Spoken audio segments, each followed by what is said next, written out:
Blair. Girls and Boys there, Steve, on XFM 104.9. So, it's not so bad, really, because we didn't plan anything, you know. No. We proved the supernatural. We were wrong about that. Well, just one other question. Was there anything else in this woman's house that led her to believe that there were ghosts, or was it just the fact that, you know, Tweety or whatever his name wasn't chirping? You see, this is the problem. I was watching UK Style. I was watching something on that. What were you watching on that? It was, do you know, it's not changing rooms, it's like that, but cheaper. Quite seriously, right? You might be the most interesting man in the world. I'm fascinated by it. I'd like to follow you. I'd like to have a hidden camera on you. I can ask you any question. You know, I'd like to have you in a cupboard in my flat. So I just think about it. I wonder what Karl thinks of that. And I'd just throw something at you, and you know what I mean? Yeah, because that's what my dad did. Just kept me in the cupboard. You know what I mean, though? Yeah. I wonder what Karl would You're think never about stuck this. for a conversation point if Karl's around. That's what's genius about it. He's always got an opinion. He's got an opinion about everything. Yeah. It's But I love the fact he was watching UK Style without a shadow of irony. Yeah. No, that's what I like about it. Exactly, that's what's I wouldn't brilliant. like it if he was trying to be No, he's not. kitsch Yeah. and stuff. I like it because he's down the line, straightforward, no nonsense. Yeah. This is what I like. You know what I mean? He's going to be sort of like Jeffrey Boycott, Dickie Bird when he's about like 60 or 70. He's going to get on a bus and go to the driver somewhere. You need an haircut. You look like a scruffy get. You know what I mean? He's going to be a great old bloke that Genius. he doesn't get chinned in the pub. Yeah. Right? People protect him, you know, because he's like 70 or something. But it's great. You're looking forward. You're actually in that nod. I know that nod went. I can't wait to be 70. Yeah. Wasn't it? Yeah. Can I make a suggestion that we just get people, they can email in just questions or comments they'd like to hear from Karl. Maybe they just want to know his opinion on the Afghanistan situation. Yeah, like, or you know, like last night's Coronation Street, whatever. Yeah, like they do it, you know, in the NME or magazine that coming up to the election, they go, Billy says Labour. Yeah. Ooh, I think Karl. the Sun has White Van Man. Each day they interview a guy who drives a white van, see his opinions on various topics. Karl is very much our white man van. Man van. Yeah. So any query you have, I think most of our listeners are, any to be honest. opinion that you would like to hear voiced from the K-Man, ricky.gervais@xfm.co.uk, or you can phone in. I forget what the number is. Oh, 700 800 1234. Sweet. Black Rebel Motorcycle Club, Love Burns, XFM 104.9. I'm Ricky Gervais. My name's Steve Merchant. Karl, what's your name? Press the buttons. That's it. Karl, I press the button. Yeah. Oh, bless him. People are loving the K-Man, aren't they? They are. People are saying they love him. He's just. He is. He's I think we've created a whole new Will McDonald. I like to think so. Yeah. Or Gordon the Gopher. I used to have a show in Manchester. Did you ya? used to host a show? Yeah, overnights. What kind of things was it? What kind of stuff? What sort of tip were you on? Phone-ins and stuff. Yeah. You did a phone-in? Not a proper one. What did people phone in about? No, they didn't. That was what's problem. There was no phones. Go on. No, just, you know, how things were going and that. Problems. Were you like an agony uncle? Kind of. That's amazing. Imagine that. Imagine sending someone to Karl. You got problems? Is it delicate? We'll go to Karl Pilkington. Hang on, looks like maybe there's some questions. We've got a few questions here. What's the one? What's Karl's view on? Karl, what do you make of nudism? Who's that from? Let me just check who that's from. Sort of it's a time and a place for it. That's from. It's very difficult to tell. That's great. You see, there's a time and a place for it. That is just brilliant. That is Dickie Bird. That's that sort of northern, confident soundbite. Wasn't it nudism? Time and a place for it. There's a time and a place Would you for do it, Steve? Would I do nudism? Yeah. He's not allowed. Not again. No, Yeah. It's not nice, is it, really? No, it's not with Steve. He's not allowed on any National Trust land doing it because he's caused the death of millions of starlings. That's true. There was something on BBC Choice the other night. It's a really short show. I haven't seen it before. Like an odd It's not a bloke eating copper soup and then another short show, like maybe someone cleaning their teeth with Colgate, and then the really short show. What was it? Go on. No, what it was about this old fella who he's into nudism. And he was saying he's done all right. Did he play out of it. volleyball a lot? He said he's done all right out of it because there's not many blokes who are willing to go nude for modelling and that. And he's about 70, so it's not. Is there much cry for that, do you think? Is there much demand for a He's doing 70-year-old all right. nudes? He's doing all right for it. Sure. Good luck to him. And the odd thing was, you see, He had a corkscrew penis. he was just like walking around on a main road in like a seaside town. And Right. yeah, and cars would... See, that's not nudism, is it? That's mental illness. Yeah, he's just a bit dear. Yeah. Yeah. Well, you know the competition we just ran there, the phone in, ask Karl and thing. People were phoning up. One person said, what do you think about new metal? Carl just quick as fast went, I hate it. Exactly. And he threw a question right back at them and went, do you listen to that in the morning? She went, yeah. He went, wow, you see, in the morning I like Ash. In the evening, I might listen to I think he said Magic FM. Yeah. But I love the fact that he is now, we've put him on a pedestal. He's happy with his own opinions. Before he was like, don't know. And now he wants to tell the world. He'd be down Hyde Park Corner tomorrow, won't he? And they're going, right, who wants to know what I think about, I don't know, At 2:00, I will listen to the Human League. Today at 4:13, I had one apple and listened to Primal Scream. Thank you. No, you're a great bloke, Carl. We better stop now because, you know, we're going to make you into the new There'll be more from Carl next. So this is a very last question that this is Jim, he's emailed in. He says, does Carl think that that Waterworld, Mad Max, Judge Dredd or similar films present an accurate portrayal of what a post-apocalyptic world might be like? How do you imagine the world will be, Carl, when the bomb is gone? So I've got no comment. Okay, let's forget the films. What do you think the world might be like if there was, say, a nuclear war and we had to survive underground for a while till all the, waste went away and we could come up and we could eat fruit again and, it was all weird and we had to start from scratch? I'd rather die. Okay. Okay. All right. You? Wouldn't you? Well, supposing it was sort of like, Britain was just, it was all the buildings had gone, right? Or there was some bit of scavenging. There was and we hid underground and we came out, sort of in 10 years' time. Don't keep shaking your head. You know the question. You can go, no, rather die. And it was fine. You lived on tin fruit for a few years, right? Then you had to come up and start again. You had to find other civilizations. I'd want that thing that, is it Walt Disney had? Sort of, cryogenically put me in a preserved fridge thing and say, look, wake me up when it's all built again. I couldn't be doing with that, walking around with a hard hat on all day. Yeah, what would you do? Set an alarm clock? You're the only person. What you get in a fridge and leave a note. If you find this, do not disturb till 2012. You know what I mean? No, but saying that wasn't. Well, I mean, what would you do first? You just come out into the light. It was like Saxon Britain. There was nothing. You'd have to start again. What would you do? What would you do first? I'd probably go and see where I live now to see what's left of it. I love how he thinks. Oh, Carl, if you were the last man on Earth, right, and you had to have one other woman with which to start the human race again, right, and not your girlfriend, who would you start the human race again with? Which person would you want to? Bear in mind, it's not just like the fact that you've got to have kids. They've got to be able to provide something in this world. They've got to be leaders, and they might be all melted. And exactly. So their beauty may have. They've just got one good eye, but now they can tell what you're thinking because of radiation. Yeah. They tried to go through a pod, and there was a fish in there for some reason in their Wellington. I mean, for me, probably. What would you rather kiss, a mermaid or a unicorn? Carl, quickly. Mermaid. Why? No, I want him to answer my question. He's got a lady's face. Okay, then. What would you rather kiss, a lady with the body of a fish or the body of a horse? A fish. Wouldn't you?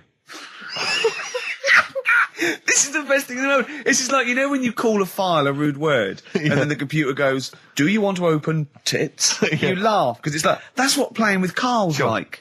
It's sort of like you input it, and you always get, you know what I mean? You sort of get... You get more back than you bargained for. Yeah. Oh. Probably only because I've seen films, that one with that Hannah Darrell or whatever her name is in, and she looks alright. I've never seen a film with a woman with a horse's body. Maybe if I've seen one, I might change my mind. Okay, can you email us a picture of a woman with a horse's body? Yeah. Yeah. Ricky.Gervais at XFM. Or do they exist? Anyway. Do you reckon unicorns exist, Carl? No. Look, let's play another song then, because I think we were going to give away some Incubus tickets. We seem to have got sidetracked. Beatles, Revolution. Mm-hmm. Was that clear? Yes, it was. Yes. Yeah, good.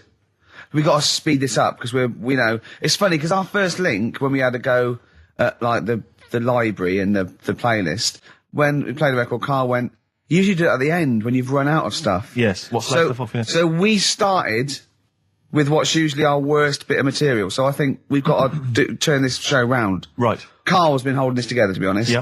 Mm-hmm. It's Carl's beautiful naivety and, can I say it, Carl, in the nicest way, stupidity. Yes. That are keeping the listeners... I wouldn't class it as stupid. I'm only joking. I'm only joking, mate. Of course you're not stupid. Everyone knows you're not stupid. You're sincere, and that can sometimes be, frowned upon in this cynical world. Would you say you've learnt stuff from me in the past few weeks? Definitely. Definitely. Rather like a scientist learns from injecting mice. Yeah. No, but I've learnt from you about ants and stuff. I think every week, as weeks go on, I feel like we're learning from each other. I'm learning more now than I did when I was at school. And can I just clarify? Yeah. You weren't raised as an experiment and you escaped from a laboratory. You had regular upbringing in Manchester and that. Yeah, I didn't go to school much because my mum and dad had a caravan. Right. Don't be lying. XFM 104.9, 5 to 2. Absolutely. Ricky Gervais with me, Steve Merchant. Smirch. The Smirch. And the K-Man. KP, Karl Pilkington, the K-Man. Pressing the buttons. Yeah. See that in Heat this week? What was it? About the campaign to stop Karl going back to Manchester. You know, because he's a miserable sort of northerner who goes, London's crap and I'm going to go back up north. Yeah. And I only need 40 quid a week to live up there like king and all that sort of rubbish. Right? Well, Boyd from Heat, we met him at the that award ceremony. Oh, yeah. And we were saying about, he really enjoys Karl. He's getting a lot of people like Karl. And I was going, but he's thinking of leaving. He's going, start a campaign. And he did, and he put it in there. So the campaign, write in if you like Karl. If you think he's really annoying, then we'll stop talking to him. Yeah. But I mean, I like him. I love him. Yeah. Have you ever read the White Van Man column in The Sun, Karl? I've seen it. Are you familiar with this? This is where every day in The Sun they interview a guy who drives a white van, just, in order to get the kind of voice of the man on the street in the paper. And he has to answer, or just give his opinions, really, on events that have made the news each week. Just thought we could maybe throw some of these at you, Karl. Go on. Because we know to see what your views are. Yeah. So, just the first thing that comes into your mind, the sort of your initial reaction to each of these. It's top all things, but you don't need to know about them. It's just your philosophy on it. Yeah, so, just your views. Yeah. I have had a few days off this week, remember, so I don't know what's going on in the world. Yeah, you stayed in London, though, didn't you? Yeah, you didn't bury yourself, did you? I normally see the news, but I didn't this week. Okay.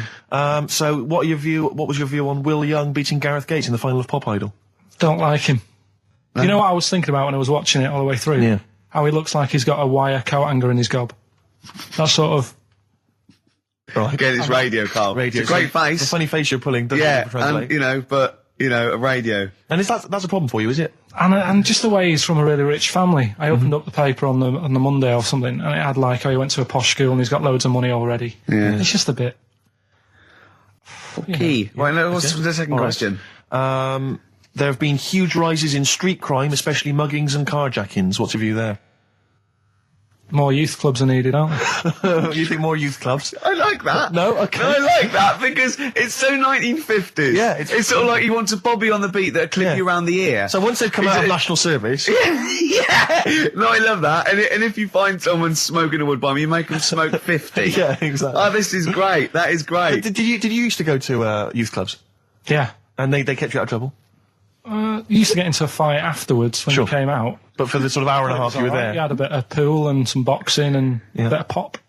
Yeah. So more youth clubs, that's good. I love him. I love him. If you're at home, just make notes, because this is brilliant stuff. Honestly, you won't hear more honest, from the heart stuff than this. This is great. Go on. This is not pre-planned. These are your direct responses now. I promise you, Karl did not know what we were going to do. He never knows what we're going to do, and he always answers honestly. That is the beauty of Karl. It's not an act. What is your view, Karl, on New York's former mayor becoming Sir Rudy Giuliani?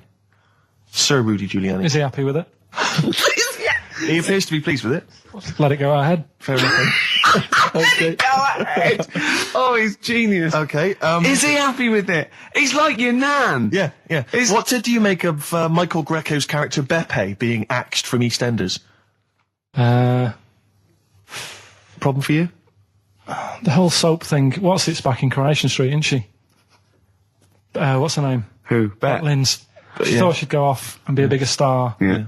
All went wrong, and now she's coming back. Yeah. Always happens, doesn't it? Beppe will be back. Yeah. No one really cares. Sure. What was the van reply? What was the guy? The White Van Man says, obviously they feel the character has run his course, but I think he's a pretty good actor and I can't understand why. I mean, obviously there's a White Van Man there who's also got an opinion on script development. The through line, yeah. The narrative through line of soap opera. The 12-week narrative, the arc really showed itself up. The two last ones I want your opinion on here. What do you make of a cat that's been cloned in a secret 2.5 million research project? To find out what? If they can clone cats, yeah. Have they had to hurt it?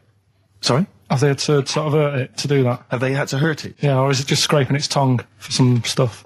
I think the cat's fine. The point is that they're cloning another creature, which is potentially very dangerous. Have you seen that film where they bring Hitler back? That cat. What if that cat turned out to be a world dictator? Exactly. What do you reckon of cloning generally, Carl? You concerned about it? When they're cloning for organs, they just grow them for the, Do you know what cloning means? Yeah, it's when you, like, make something else that's the same, isn't it? Right. Yeah, I mean, it's not going to do any harm. Okay. And finally... When you're on the World Council. Yeah. Finally, what do you make of some city workers who were caught bonking in the glass lifts of the Lloyd's building? What do I make of it? Yeah. Is that a problem for you? Do you think that's unprofessional? Was it the lunch break or... I think it was lunch break. With their own... All right. It's their own time, I think, fair enough. It only takes 45 seconds to go from the bottom to the top. Is that a problem? They moved quickly. They acted, on instinct. You think fair enough? If that's their natural instincts and they're both consenting, you think fine? Yeah. Okay. Yeah. Thanks very much, Carl. Thanks very much, Carl. Carl, we'll have more of Carl's world-weary opinions next time on the show. Yeah. Now it's time for White Van Man. White Van Man.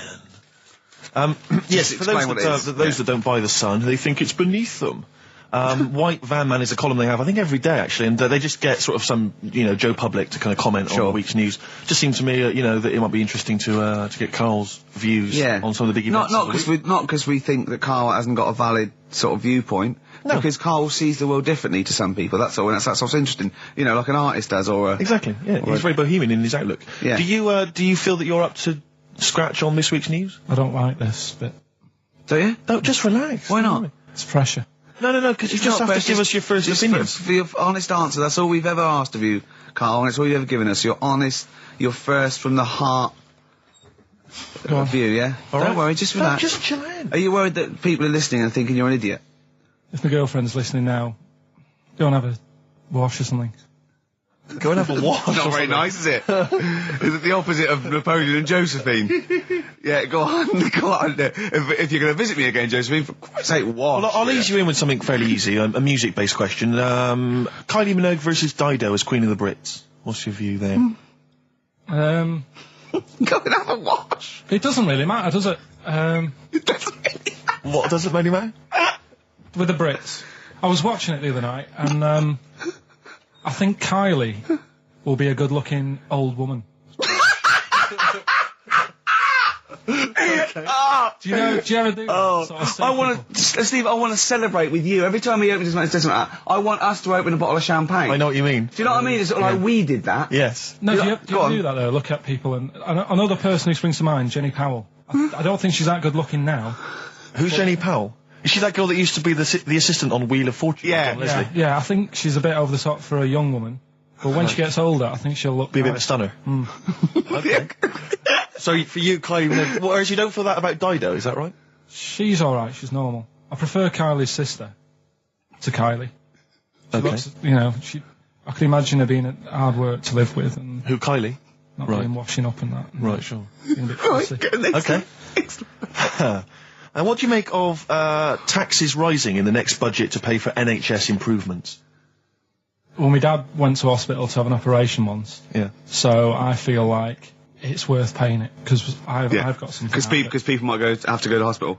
Yeah. Yeah. Well, it makes a change when it's someone in your family, doesn't it? Yeah. Because you sort of realise... Yeah, a change is as good as a rest. And the weird thing is, if it weren't for my dad, I wouldn't be here doing this show, because when he was in hospital... Well, no, I'll stop you there. Yeah. To be honest, that's all you need to know. You wouldn't be here, true, but no... Well, no, because this was after I was born. So, I would be here. But his more direct involvement was what? Yeah, because when my mum was seeing my dad in the hospital, I got a bit bored, went for a wander, found the hospital radio station... Yeah. And got a gig. Really? So, in a real sense, if it wasn't for Carl's dad, Carl wouldn't be here. And did your dad, while he was listening to you, did he, sort of tap the nurse and go, can you get that 12 for you? Who's put him in that? Yeah. Go on. Okay, what do you make of the real-life Mowgli who's surviving in a Transylvanian countryside? Apparently, I don't know much about this story. I don't know. You know Mowgli, he's the guy from the Jungle Book. Yeah. The little kid that grew up with bears and animals and stuff. Apparently there's a real-life one in Transylvania. What were the things in Gremlins? What were the what? In Gremlins they were... Wait. Okay, this is an example. This is what your girlfriend said. Think, what were the things in Gremlins called? I can't remember. Just, I mean, really. Something like that, isn't it? No, wait. Just really think now, Karl. Just with everything with all the brain power you've ever used, think what the things in Gremlins were called. It's not there. There's a clue here. Oh no. Yeah. They're not. What? Gremlins. Yeah. Play a record, Karl. We were halfway through White Van Man. We were indeed, yes. Those lads came in. Getting Karl's views on some of the big stories of the week from the news. Karl, what do you make of the fact that the British Olympic curling team won a gold medal? I watched it. Uh-huh. I thought it was really good.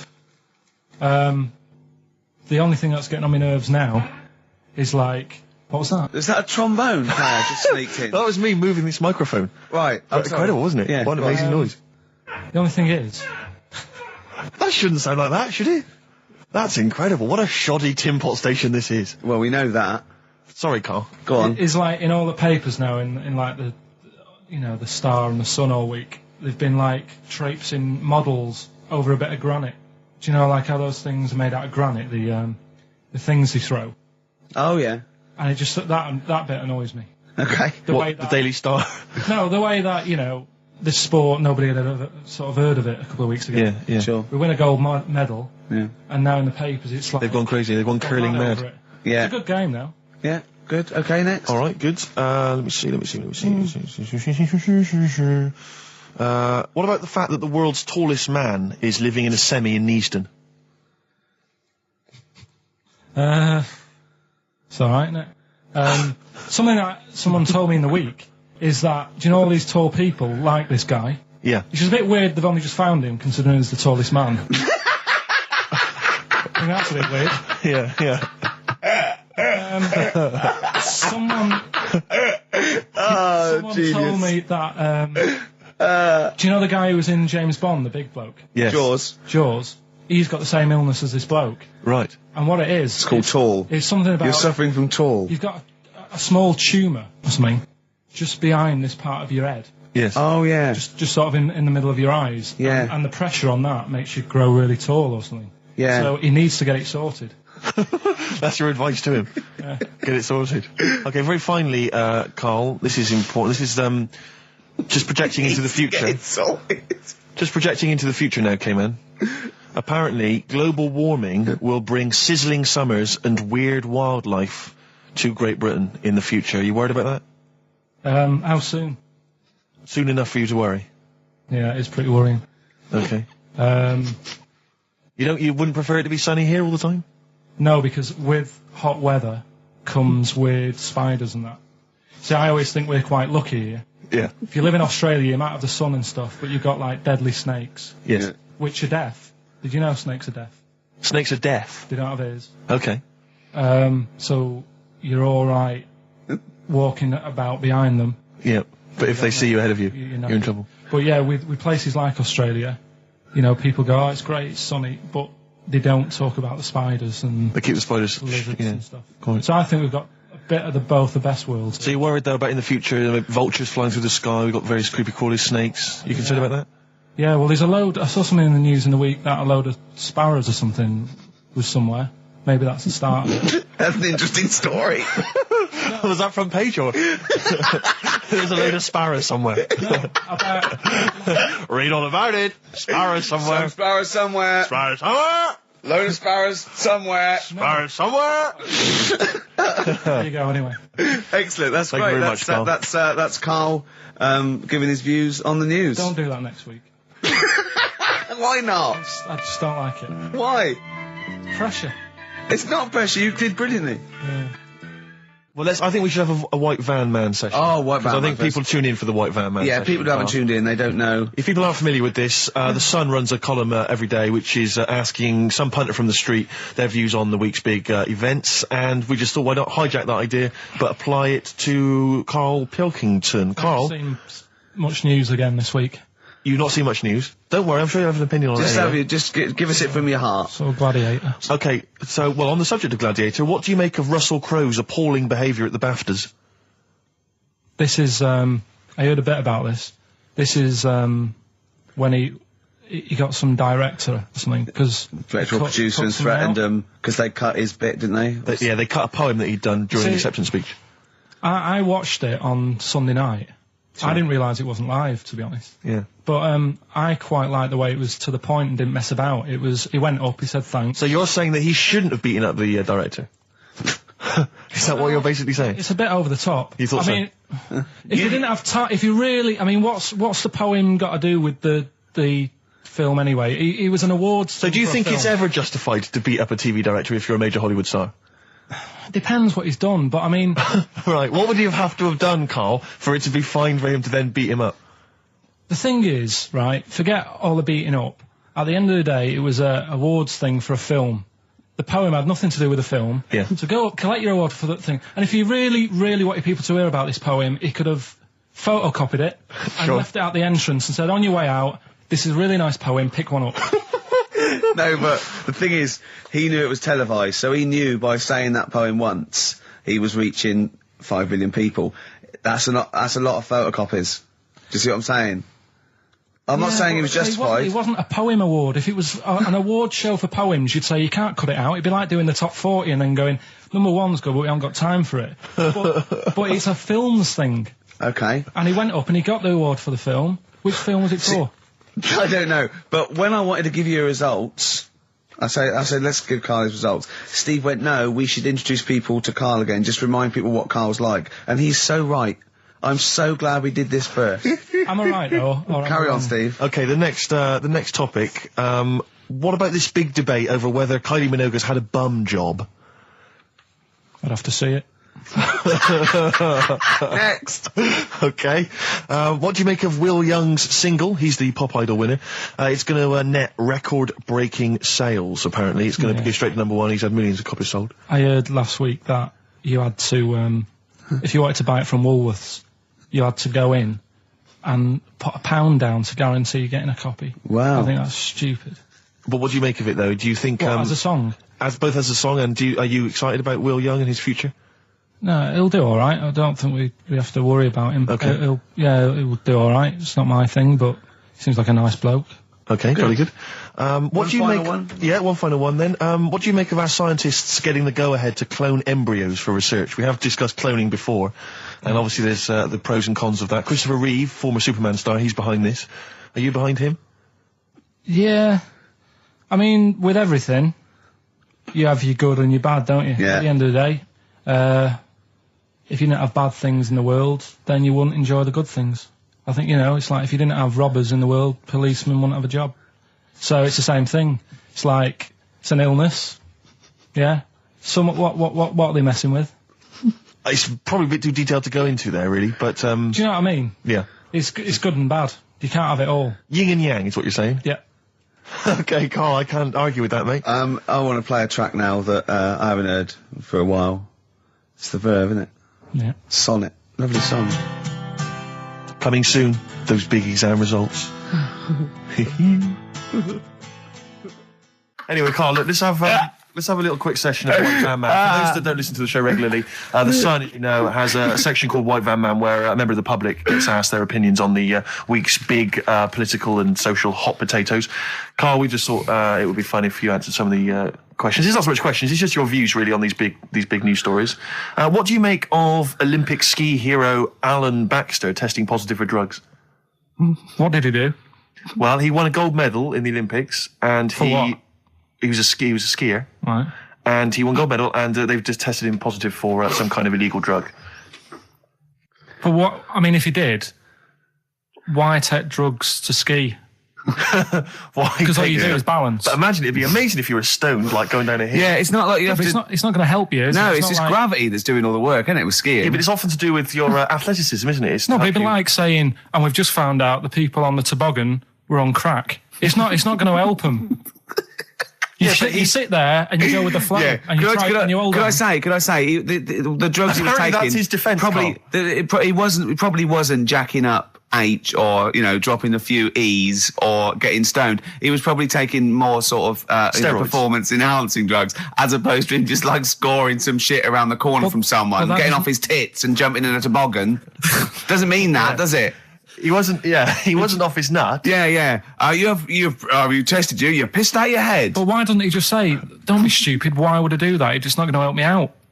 But it is, isn't it? Because performance-enhancing drugs do. Wait a minute, Steve. Wait a minute, Carl. Right, look at this way. Okay, look at me. Yeah, have I got his attention? Yeah, the lights glinting off your ring there. Yeah. Okay, right. Now keep concentrating. Right. Some athletes, you're aware they take drugs. That's to build up Swimmers muscle and stuff. Yeah, swimmers. For example, runners, yeah. Not only do they help build muscle, right, but they can actually, give them a boost performance, right? They're sort of like steroids and all this sort of stuff, right? So that's the sort of thing we're talking about, okay? Right. So again, he wasn't on a bomb would that help before. You? What? Why would that help you when all you've got to do is balance on skis? Not when you're at the Olympic level. Yeah. There's a lot to do with, your body and your legs. It's practice, isn't it? It's like if you've skied for years, then you've got good balance after a bit. Oh, do you know what, Carl? Do you know what? You've made a mockery of drug taking. Well done. Right, next one, Steve. I hate this. I don't know if you saw it. What did you make of Posh Spice's Warts and All documentary? Yeah, I saw a bit of it. What did you make of it? I mean, people are slagging them off, aren't they? Saying, she's daft and that, but... Don't you. She's... I think they're all right, honestly. Yeah, right. She's all right. I mean, I think David's really a decent bloke. Sure. Do you agree that he's quite a simple man? Yeah, but he's a footballer. He doesn't need to be... Do you know what I mean? It's like me. Yeah. Like, all right, I only got an E in history. Sure. But knowing about the Tudors doesn't help me press these buttons and put the next CD on. No, sure. Do you know what I mean? Yeah. So, good luck to him, and he's done well out of it. It's just jealousy. Yeah. I remember, though, when I was back in Manchester, I was in Piccadilly train station, and he was there, right? Not as big a star as he is now, back then, but he was stood there, and I was so close to going over to him and saying, "Did you go to my school?" Because I recognised his face, but I didn't know who he was. Do you know when you sort of go, "Sure, I went to school. It's not the one with the big head." Yeah. But I do recognise him. Then my girlfriend got off the train, and I said, "I'm sure I know him." She said, "Yeah, it's David Beckham."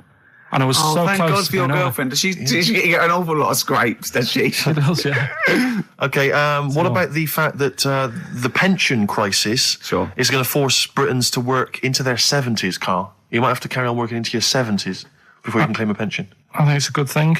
Because you see a lot of old people who look bored. Okay. And I honestly think if you keep your brain busy, you'll live longer. Yeah. It's only when you actually shut down, right, that's when your body sort of dies because it doesn't feel it has a purpose. Yeah. It's like if you've got flu, keep going to work. If you have a day off, you just feel worse. You'll mope about at home. Doesn't do you any good. What about where do you draw the line there? What if you say lose a finger? Pop into work? Depends. If you can't concentrate because it's painful. But what if you're a typist? You're not going to type as many words, but you'll do more at work than you would having a day off at home. Sure. Okay. Tony Blair turning trendy with his Paul Smith designed naked lady shirt. I don't know if you've seen this. It's the one with the pictures of naked ladies on the cuffs. And, I mean... Okay. And finally... see, this is what annoys me about this feature. It's just, what's that? So what? Yeah, but it's the Prime Minister of this country wearing a trendy shirt with naked ladies on the cuffs. All right. Okay. And finally, what do you make of the fact that Top of the Pops have banned Will Young singing both tracks on the #1 slot, and consequently he wasn't on there at all? They had to show the video. It's the first time anyone's ever made this demand. He wants to sing both the A and B side. Well, he can't. It's double A, yeah. Double A side. That's what he wanted to. That isn't how it works, is it? Yeah, I agree, yeah. And the thing is, which one... I mean, at the end of the day, loads of people have bought it, haven't they? And it's like one of the best. So it doesn't really matter what it is because people have got it. They can listen to what song they want at home. Doesn't matter about what Top of the Pops do. Yes. And it's just annoyed me now. Who's annoyed you? Just what goes on in the world. I tell you, you're better off not knowing. It's better being in my little world. If that's what people are talking about on the streets and asking the white van man, do you know what I mean? I think you're right, Carl. I think you're right. Shall I play a lovely song for you? Because you're getting all stressed now, aren't you? I've not had a good day. No, I know. We tell you about it later. It's not a good day. Well, I'm going to play a Neil Young track here of Harvest. It's Alabama. It's beautiful, and this is for Carl. Right. Steve, it's time for... White Van Carl.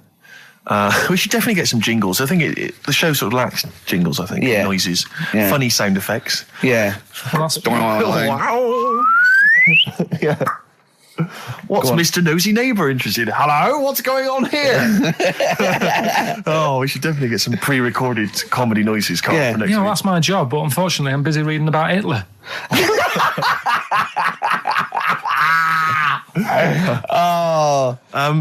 For those that don't know and aren't familiar with this feature, basically The Sun runs a white van man column where it asks just people who, every men and women, their views on news stories from the week, and we decided we'd just ask Karl his opinion on some of the same issues.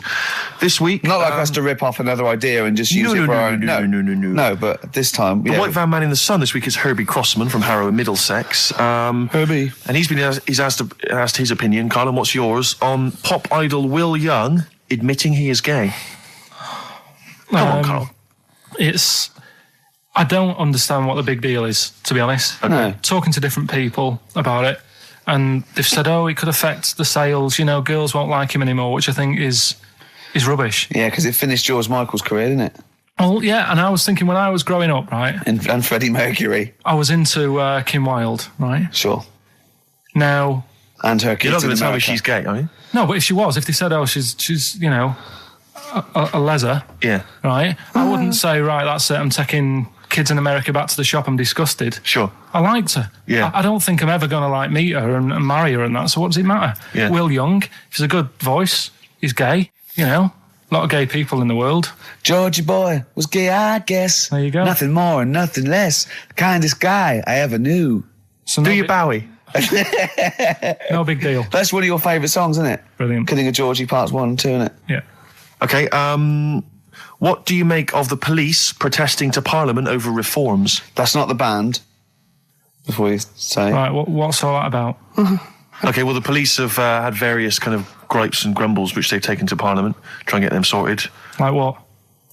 Well, it could take ages, basically. They don't like the pointy helmets anymore. Yeah. They want flat caps. They feel that their powers are restricted. They get a lot of bad press. They're not being paid well. They're only resourced. They actually demonstrated, didn't they, outside? I think they may have done, yeah. At least they're doing something about it instead of just sitting there moaning. You know what I mean? Okay. They're going to the top, trying to sort it out. Yeah. I admire that. Mm-hmm. Yeah. What do you make of the police generally? Are they doing a good job? They've woke me up a couple of times at about 4 a.m. when I was a kid. Right, was that because they were looking for your brother in his tank? Yeah, did a Sherman tank just come through here? Yeah. No, my mates nicked cars and gave my name and all that. Right. Were they friends of yours? All right. Yeah. Okay. What do you make of fears that dumped Britney Spears? She's been dumped by her boyfriend.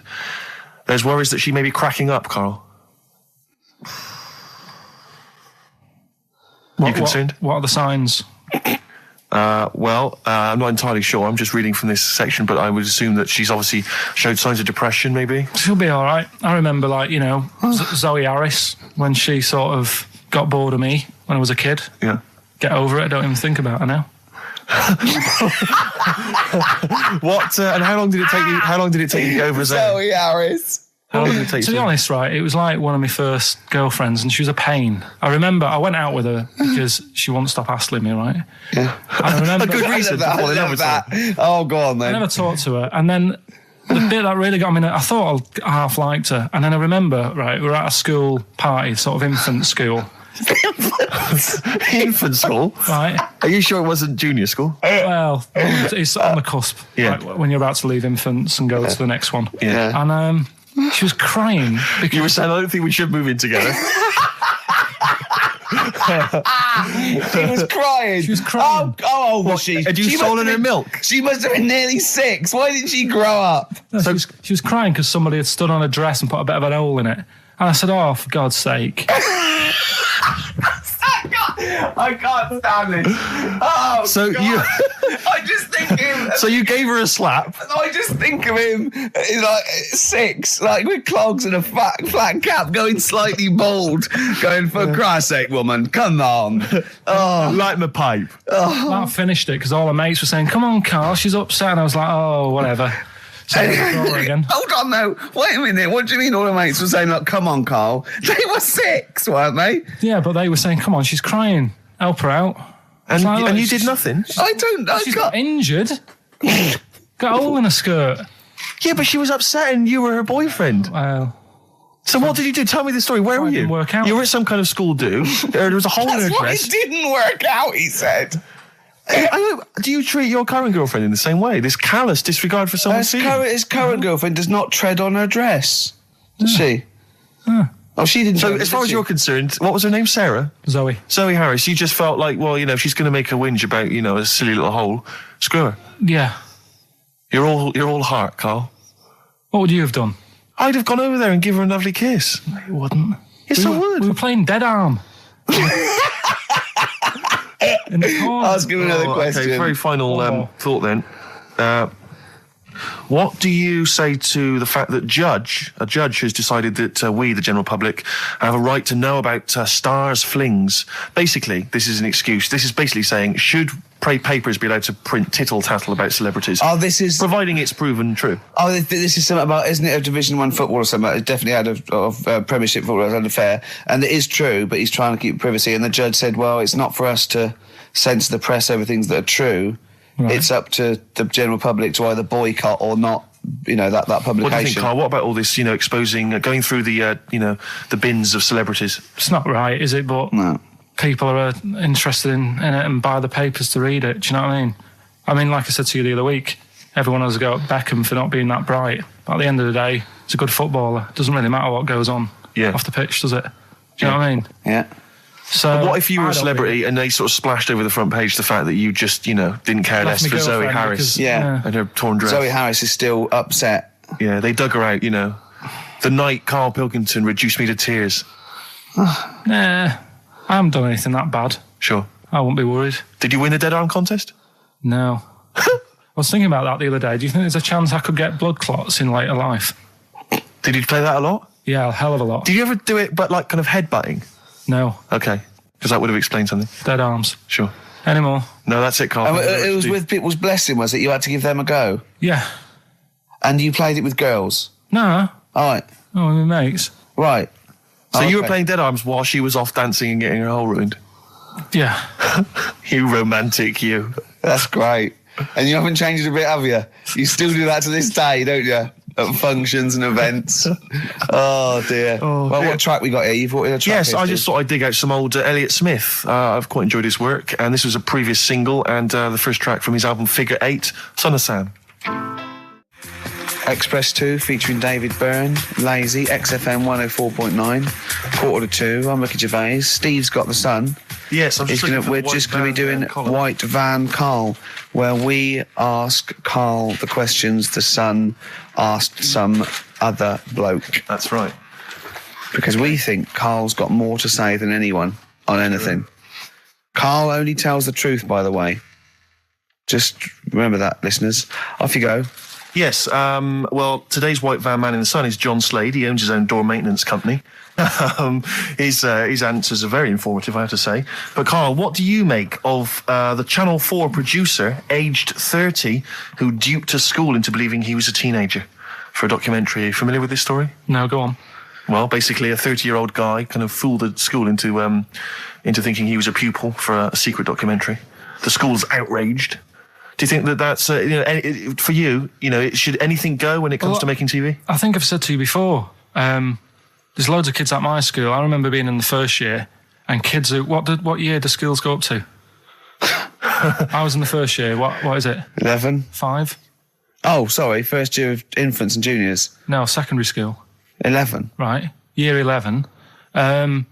Kids have beards and stuff. No, not year 11. They're 11 when they first go to secondary school. Right. Well, I'm 11. The kids at the older end. Well, there's a fifth form, and then there's you can leave when you're 16, I think, can't you now? Right. Well, kids who were 16 looked old. They did have beards. I remember going there and thinking some of them were teachers. I think he's answered that. Next one. What's the next one? Tattoos and everything. I think they're kids in the earlier years even. What do you make of the fact that Mariah Carey's £38 million payoff has cost EMI staff their jobs, and we're talking 1,800 EMI staff who have lost their jobs? What do you think of that? Yeah, I mean, is that silly money, Mariah Carey, on 38 million? She doesn't need that much. She doesn't need that much. She has to dress nice, though. It's not her fault. I'd say it's bad business. Okay. Because EMI, did you say? Yes. right? They've got rid of them staff. Yeah. Mariah Carey's left. Who's going to do the work? Do you think Mariah should come back and do some temping? Well, they should have got a loan and paid her. Okay. Do you know what I mean? Vicious circle, that. Right. Have you done a business degree or anything? Have you? Commerce. You did commerce. Where did you do that? What did you do with that? At school, I'd learned how to fill out a cheque, pay a bill, and I think I had a trip round Kellogg's. Did you get an O level or a GCSE? We know he didn't. You know, I did. But was there a commerce exam, or was it just a division of Can't maths? remember. What did you fill out a Was it check? a subset of It maths? was an option. It was like, if you want to do it, you can. What was it? Fill out a check. Fill out Pay a check, bill. Pay a bill. Have a visit round Nip round Kellogg's. Kellogg's, and I saw my sister's boyfriend there at the time. He sorted me out with some variety packs. Really? What was in them? You know, Rice Krispies and Good stuff. Cocoa Pops. Space Dust or whatever it is. Space Nuts. So, sorry, that wasn't Ken Dodd, though. No. That was someone else, was it? That was an aunt. That was it, yeah. That wasn't Special K. Oh, dear. What about this then? Home Secretary David Blunkett admits that muggers rule some streets. Weird this, because when I was out with you... I don't believe it's going to be weird, whatever you say, No, Carl. Go on. when we were in that pub that night and we got talking about muggers and that, the tip is what I tend to do, because I nearly got mugged once. Act You mental. what? You nearly got mugged once? I nearly got mugged. Yeah. But I tried this technique of acting a bit mental. Right, and how did you act mental? Well, this guy wanted me trainers. And I was in Piccadilly Gardens in Manchester. It was quite late one night. Mm-hmm. And he come up, he said, I want them trainers. I said, you want them? I said, I worked hard for these. He said, how dare you come to me asking? And I got a bit livid. And he looked at me like, oh my God, he's got a right one here. And he left me. Were you acting mental or were you just mental? No, I put it on a bit. Were you not petrified, though? Well, you don't think about it, do you, when you're sort of in the eyes of danger? Well, not you. Clearly, you're a brave man. So what did you say? I just went a bit mad. I just kind of, because he said he wanted the trainers and they were dear ones at the time. And I just said, no, you're not having these. So I've crafted you. I said, I wanted these trainers. Yeah. And, went on to telling how I work at printers and I don't enjoy it. And, I put in all these hours and that and I have to cycle home for about 5 miles. And Did he give you his trainers? Yeah. Did he have a knife or I anything? just left. No, it didn't get that violent. Well, that's very brave of you, Carl. Yeah, it's That's good. good advice, though. Just act mental. See, what's it? Should have tried it the other night. Oh, Liza Minnelli. Yeah. Well, she says, I've worked hard for these diamonds. Yeah. Not easy being the daughter of Judy Garland. You don't know what it's like. Finally, apparently there was a crook that got a security job at Heathrow. Right, he was a crook and he got a job at Heathrow. As robbers steal another £2 million. Apparently security down there is lax. Yeah. Is that a concern for you? Is this another Yeah. 2 million? Yeah. Why is all this money at the airport? It's those sandwich shops. You know how they're really expensive, the sandwiches in when you're in a plane. They're like £2.50 for tuna, which is ludicrous. Yeah. That's basically the reason. What do you mean, why is all this money at airports? What is it doing there? Why? Have a go. No, have a go answering this yourself. Why is anything at an airport? It's going somewhere. Or coming in from somewhere? Yeah, but money, you can sort it out through the bank, like phone banks and that. Have you done commerce? You know a lot about paying bills and writing out checks. Don't you? Tell us about Kellogg's. What was it like? What was in the factory? Was it just like squashing bits of corn? Pretty boring, really. Just loads of conveyor belts, boxes of cornflakes everywhere. Just what you imagine. Yeah. So is it more, this is where you might be working? This is where you're likely to work if you Possibly. leave There was school. 2 trips. There was that and the trip to Manchester Evening News. Okay. And I left that early because I had a job in Cordon Bleu. In Kellogg's. Cordon Bleu, what's that? It's like a supermarket. Yeah? And I had to leave the trip early and the teacher went mad saying they'd thought I'd got lost on the, in the building and stuff. What, you It didn't caused tell a anyone? uproar. No, because it was like day 2 of working in this supermarket and I couldn't be late. I thought by the time I explain where I've got to go and everything, I'll be even later. Sure. So I just left and then apparently they were searching the building and everything for me. Oh, I was were you? stuck in a printer. Don't know. Stuck in a printer? I don't know. What was the printer's name? You worked at a supermarket called Cordon Bleu. Cordon Bleu. Brilliant. That's great, isn't it? It's rubbish. Oh. Got sacked. You had What did you get sacked for? Messing about in a back in the car park round the back. Yeah. Right, there was a grid, and all the concrete had gone funny. So when it rains, you got like a big lake. Oh yeah. Right. And I got in. Do you know those big metal trolleys you get to like put all the food in while? Oh yeah. And I got in one of them and pushed myself out into this lake Of cement. No, water. Full of water because it'd been raining. Right. And I got stuck in the middle, right? And the boss was like, "Where's Karl? He's meant to be doing, facing up the beans." And I was like, you were stranded in a lake. So someone said, "Oh, I saw him messing about out the back." He came out and saw me stuck in the middle of this lake in a trolley, and he said, "Get back in." I said, "Would you say no? I'm filming sharks." I said, "It's too deep. I can't get out. You'll have to pass me something." And he said, "I'm not passing you nothing." He said, "You can get out of there and walk through it." I said, "I'm not. I've got my trainers on, probably the same ones." Yeah, you've risked your life for them. Yeah. I said, "I'm not getting these wet." He said, "What are you going to do?" I said, "I'm going to wait for the water to go down the grid." He said, "The grid's blocked. Now get out or you're sacked." I said, "Well, I'm not getting out." He said, "Right, you're sacked." So you were sacked? How long did you have to wait for the water to go down the grid? In the end, I did get bored, and I sort of did a bit of a leap and a jump and got 1 foot wet. How long were you waiting? About half an hour. Just think of it. I mean, how did he get himself into that situation? That's fantastic. Should we play a record? Oh, definitely. That's a joy. Oh, you're an absolute pleasure. More White Van Man next time on the show. Electric Soft Parade. I keep trying to get the album for free from you, Karl. You've not sorted me out yet. I have to rely on other people to give me different copies. No, I did try. Tracks. I'll keep trying. Please do. This is one called There's a Silence, Electric Soft Parade. Right, well, it's time for White Van Man, which is where we ask Karl the questions that the Sun asks someone else. Exactly. It's an article in there where they ask them, typical man on the street, the big questions of the day, gives them their platform to the nation, and we think this is just too good to let out because we only care about one person's opinion in the country now. That's true enough. He's the K-Man, and there he is. There he is. Right. Karl, your thoughts, please, on Kylie Minogue slagging off Britney Spears for ignoring her fans at her premiere. Are you aware of that story? No.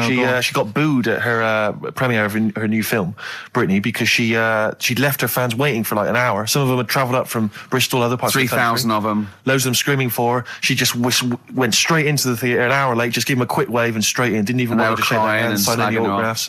So they were booing. What do you think of that, Karl? And Kylie's obviously said that was actually outrageous, and you should treat your fans with respect. What do you make of it? So she did wave. Yeah, but literally as she was walking into the theatre. Was it raining? No, I don't think it was. He's like a defence lawyer who hasn't really read the brief. He's just winging it. Judge, first, was it raining? No? Oh, shit, I was relying on that. Was she running late for the start of the film? Yes, but that's her own fault. I mean, the people are inside. They're not going to start the film without her. It's Britney Spears. Yeah. She could take some time out. When Tom Cruise came here, he spent like an hour and a half shaking people's hands, talking to people on their mobile phones, all sorts. That's Tom Cruise. He's a bigger name than Britney. I know, but he's a smaller person, but he's a bigger name. What do people want from people? Do you know what I mean? Yeah, an autograph, things like that, a photo. This one's going nowhere, Steve. Is there another one? Fair enough. It's not bad. If she had more time, she might have done it. I bet she would have done it on another day. I mean, I'm not feeling too good today. But you're going to still take time out to sign people's autographs, surely, when you leave the building. Yeah, there's always a bit of a crowd, isn't there? Next.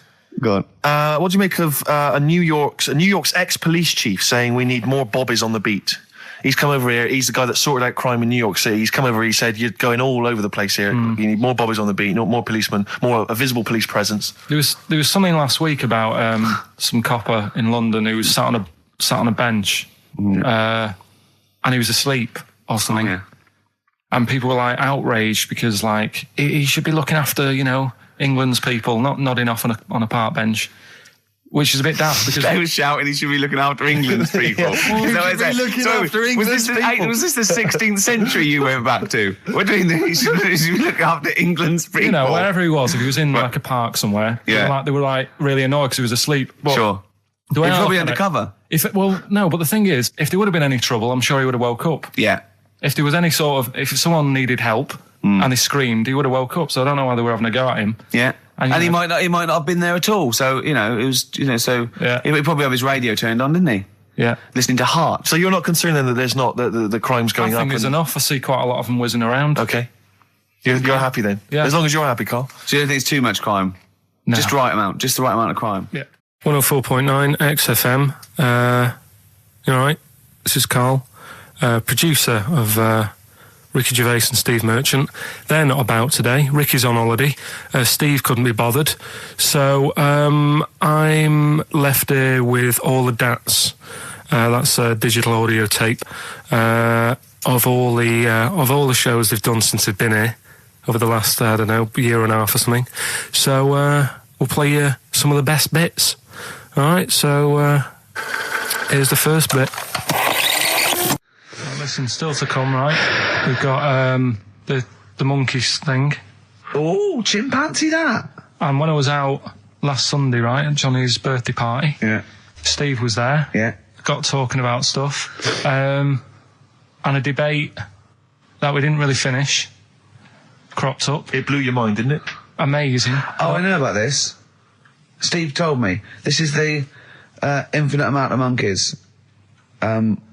Or a monkey with a typewriter and an infinite amount of time would eventually come up with the works of Shakespeare. Yeah. There was no debate. It's a philosophical, mathematical problem. There's no debate. It's true. It wouldn't happen. No, listen, Carl, listen. Infinity sorts it all out for you, right? An infinite amount of monkeys at a typewriter, right? They do everything. They type everything. Infinity just sorts it all out for you. There's no getting to it and they're going, oh, well, let's have a look what they've done. This one's come close. Did Romeo and Juliet. It would do it all. It would type everything ever possible, conceivable. Yeah, but it's a mathematical infinity. Well, we've heard your side of the argument, Rick. And I'll be honest with you, it's a persuasive one. But let's hear Carl, because he heard about this in a pub last week. Yeah, so he's got some strong What's your ideas problem with himself. it? What's your problem with it? well, first of all, right, you're saying it's a load of monkeys. It's not just one monkey. It Depends. can live forever. No, wait. It's either a chimpanzee with a typewriter with an infinite amount of time. He would eventually, by definition, mathematically, type everything ever possible. Okay, or it's an infinite amount of chimps with typewriters, and one of them will type it first time. But already that's not right. You either need to have What do one you mean? monkey. What? You mean Let's hear employment his point. laws? He What do you mean can't- it's not right? Let's hear him out, please. If it's one monkey Yeah. with a typewriter that's got loads of ink in it and that, right? At least it knows what it's done in the past. It's not. Keep going. Crime. If you've got a load of monkeys, it's like if you have too many. What's that saying about too many chefs? Too many chimps spoil the soup. Right. Well, it's the same thing. It's like, well, I didn't tell you to put salt in it. I was going to put salt in it, and it messes it up. Whereas if it's just one, they know what's gone on. So what I'm saying is, honestly, just leave him go. I can't be bothered. I want to hear. I want to hear the rest. This blows my mind. He doesn't know what this does to me. It's a mathematical problem. I want to hear the rest. well, it's just I just don't think it will happen. What do you mean you don't think it'll happen? Infinity works it out for you by definition. Well, what's stopping them typing the same thing again? They would. In fact, the problem should be if you had an infinite amount of time that it would type. It works for Shakespeare an infinite amount of times and everything else an infinite amount of times. But you know, that's not as. But not Shakespeare. Oh, shut up, you idiot! Rick, do you know what he said to me? I said to him, I just explained it to him. I said, God. you've got an infinite number of monkeys, infinite number of typewriters. They will type the complete works of Shakespeare. He said, have they read Shakespeare? You're an idiot! Play a I said, record. no, I'm not having this they're not doing conversation. it from I'm not having memory. it. I'm not having it because it really, really winds me up. But you're saying they'll do it with no spelling errors. Well, they do it an infinite amount of times. And they do it wrong an infinite amount of times. And they spell the last full stop wrong an infinite amount of times. And they get one thing wrong in Hamlet wrong an infinite amount of times. They do everything an infinite amount of times. But are they going off a story that they've... Play a record, Carl, because I'm going to knock you out. I'm just saying, Shut up! do they know the story? They're monkeys! Oh, Christ. No, Right, but- okay. Right. The Cure, obviously, Yeah. that song. Right, Carl's been taking phone calls for these clues. Right, and so everyone's been saying the same thing for the last one. He's been going, no, and I'm worried. I'm always worried. FD, I just overheard him on a call there going, oh, what have I been saying? Oh, no, it's FP. Dickhead. Right, give me the clues out. It's a rollover. Right, tell people, we're really sorry to anyone who would have got that right. Okay, right, do the clues quickly. Tell them it'll be a rollover, so we have to do 3 new ones. Do you not write these You're down, such Carl? a... I don't write the answers down in case Ricky looks over the thing and sees the answer. Why would I cheat? I'd rather you do something right with your life. Right, well, the clues were, I've got 3 other jumpers like this one. Yeah. That was FT. Yeah. They got that, 4 tops. Yeah, that's all right. Good, well done. That bunch of people can't make up their minds if they want to sit in the sun or not. That was C, they were getting that. That was charlatans. Charlatan, right? A bunch of them, charlatans, right? What what's Charlie? No, it's like, shall I go out? Shall we? Charlatans. They got it, right? Where I went wrong with this one, the Jamaican fella, he had to have some aspirin. Why? It's my fault, you know, I'm not cutting, there's no point passing the book or anything. I said FD. A lot of people were saying, Fred Durst, like, forehead hurts, which is a good one. Yeah, which would have been as good as any of yours. But I made an error, so we'll roll it over. No. What is the answer? What is the answer? Over. Jamaican fella what? Add some aspirin, why do that? What's the thing? FP, it was Frida Payne. Frida Payne? Frida Payne. Frida Payne. Frida Payne. That's awful. You've got to write these down next week. This is I'm right. sorry, You're the producer. I know, but I've had a busy week, haven't I? That's not an excuse. That isn't an excuse. Our excuse is we don't care. Yeah. You do put care. the work in and then make a mistake. Yeah. It's better not to try than try your hardest and be rubbish. Do you see what the point? We don't care. But you've got standards. Yeah, and you're not meeting them. Think of that. You're not even reaching your standards. God. Right, well, that's that, I guess. Well, the prizes will be giving those away next week. Again. Just completely... Song for the ladies to end the show with. It's from Nick Cave's new album, Nocturama. This is a track called He Wants You. Back next week. Remember, Frida Payne. An email from Suzanne talking about your tea that night. Was Suzanne out on Wednesday night? Was the an England game or something? Yeah. So you were alone. You were home alone, were you, Wednesday night? Yeah. Did you enjoy your meal? Was it a quiche? Go on. Right. From Suzanne to Karl. Take the quiche and put it on the baking tray. Cook for 30 minutes on 190. Take lettuce and put on plate. Take 3 tomatoes, wash and chop into quarters. Place on lettuce. Take an avocado, chop in half. Remove the stone. Peel skin and slice. Place on salad. Put salt and pepper on and a dribble of olive and balsamic vinegar dressing. Right? In brackets, small bottle behind the cafetiere. Right, in case he's reaching for bleach. Yeah. That's it. Should have put everything else away. Right? Then sprinkle a smidge of parmesan on top. Remove quiche from oven, cut into quarters and put on plate. Eat. Oh, wow. Does she have to do that every single time? She's like... No, it's just that I'm not that good at cooking, right? And to be honest, that was a lot of hard work. I didn't bother warming it up. And I did without the avocado. Why? Too much messing about. He didn't even do that with instructions. It was too much. But yeah, I'm not that good at cooking. And That's not cooking though, is it, Karl? That's heating up a slicing. quiche. That's cooking. It is making the quiche. Yeah, but I'm just. Could you have figured that out if she hadn't left that note for you? Why does she have to tell you what the olive oil and balsamic vinegar was? Because I've put sort of cooking oil on my food once, and I said, oh, it's a bit. He's ever since, right? Years ago. I'm gonna die. Years ago, leaving Mr. Magoo at home. It was ever since I put sausages in the toaster that.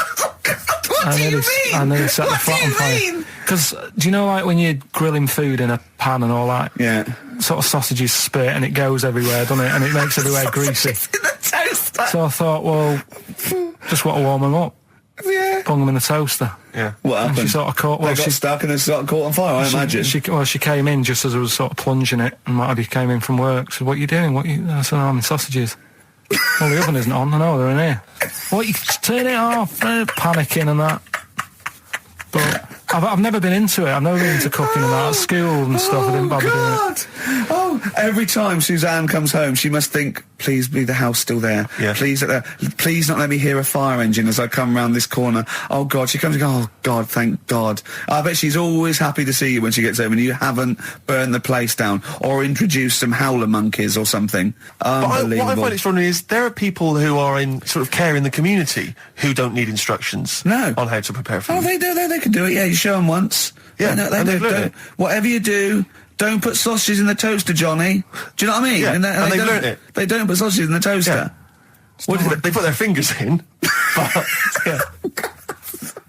All right, this is Karl, the producer of Ricky Gervais and Stephen Merchant on XFM 104.9. We're playing out some of the best bits. Hope you're enjoying it. Here's another one.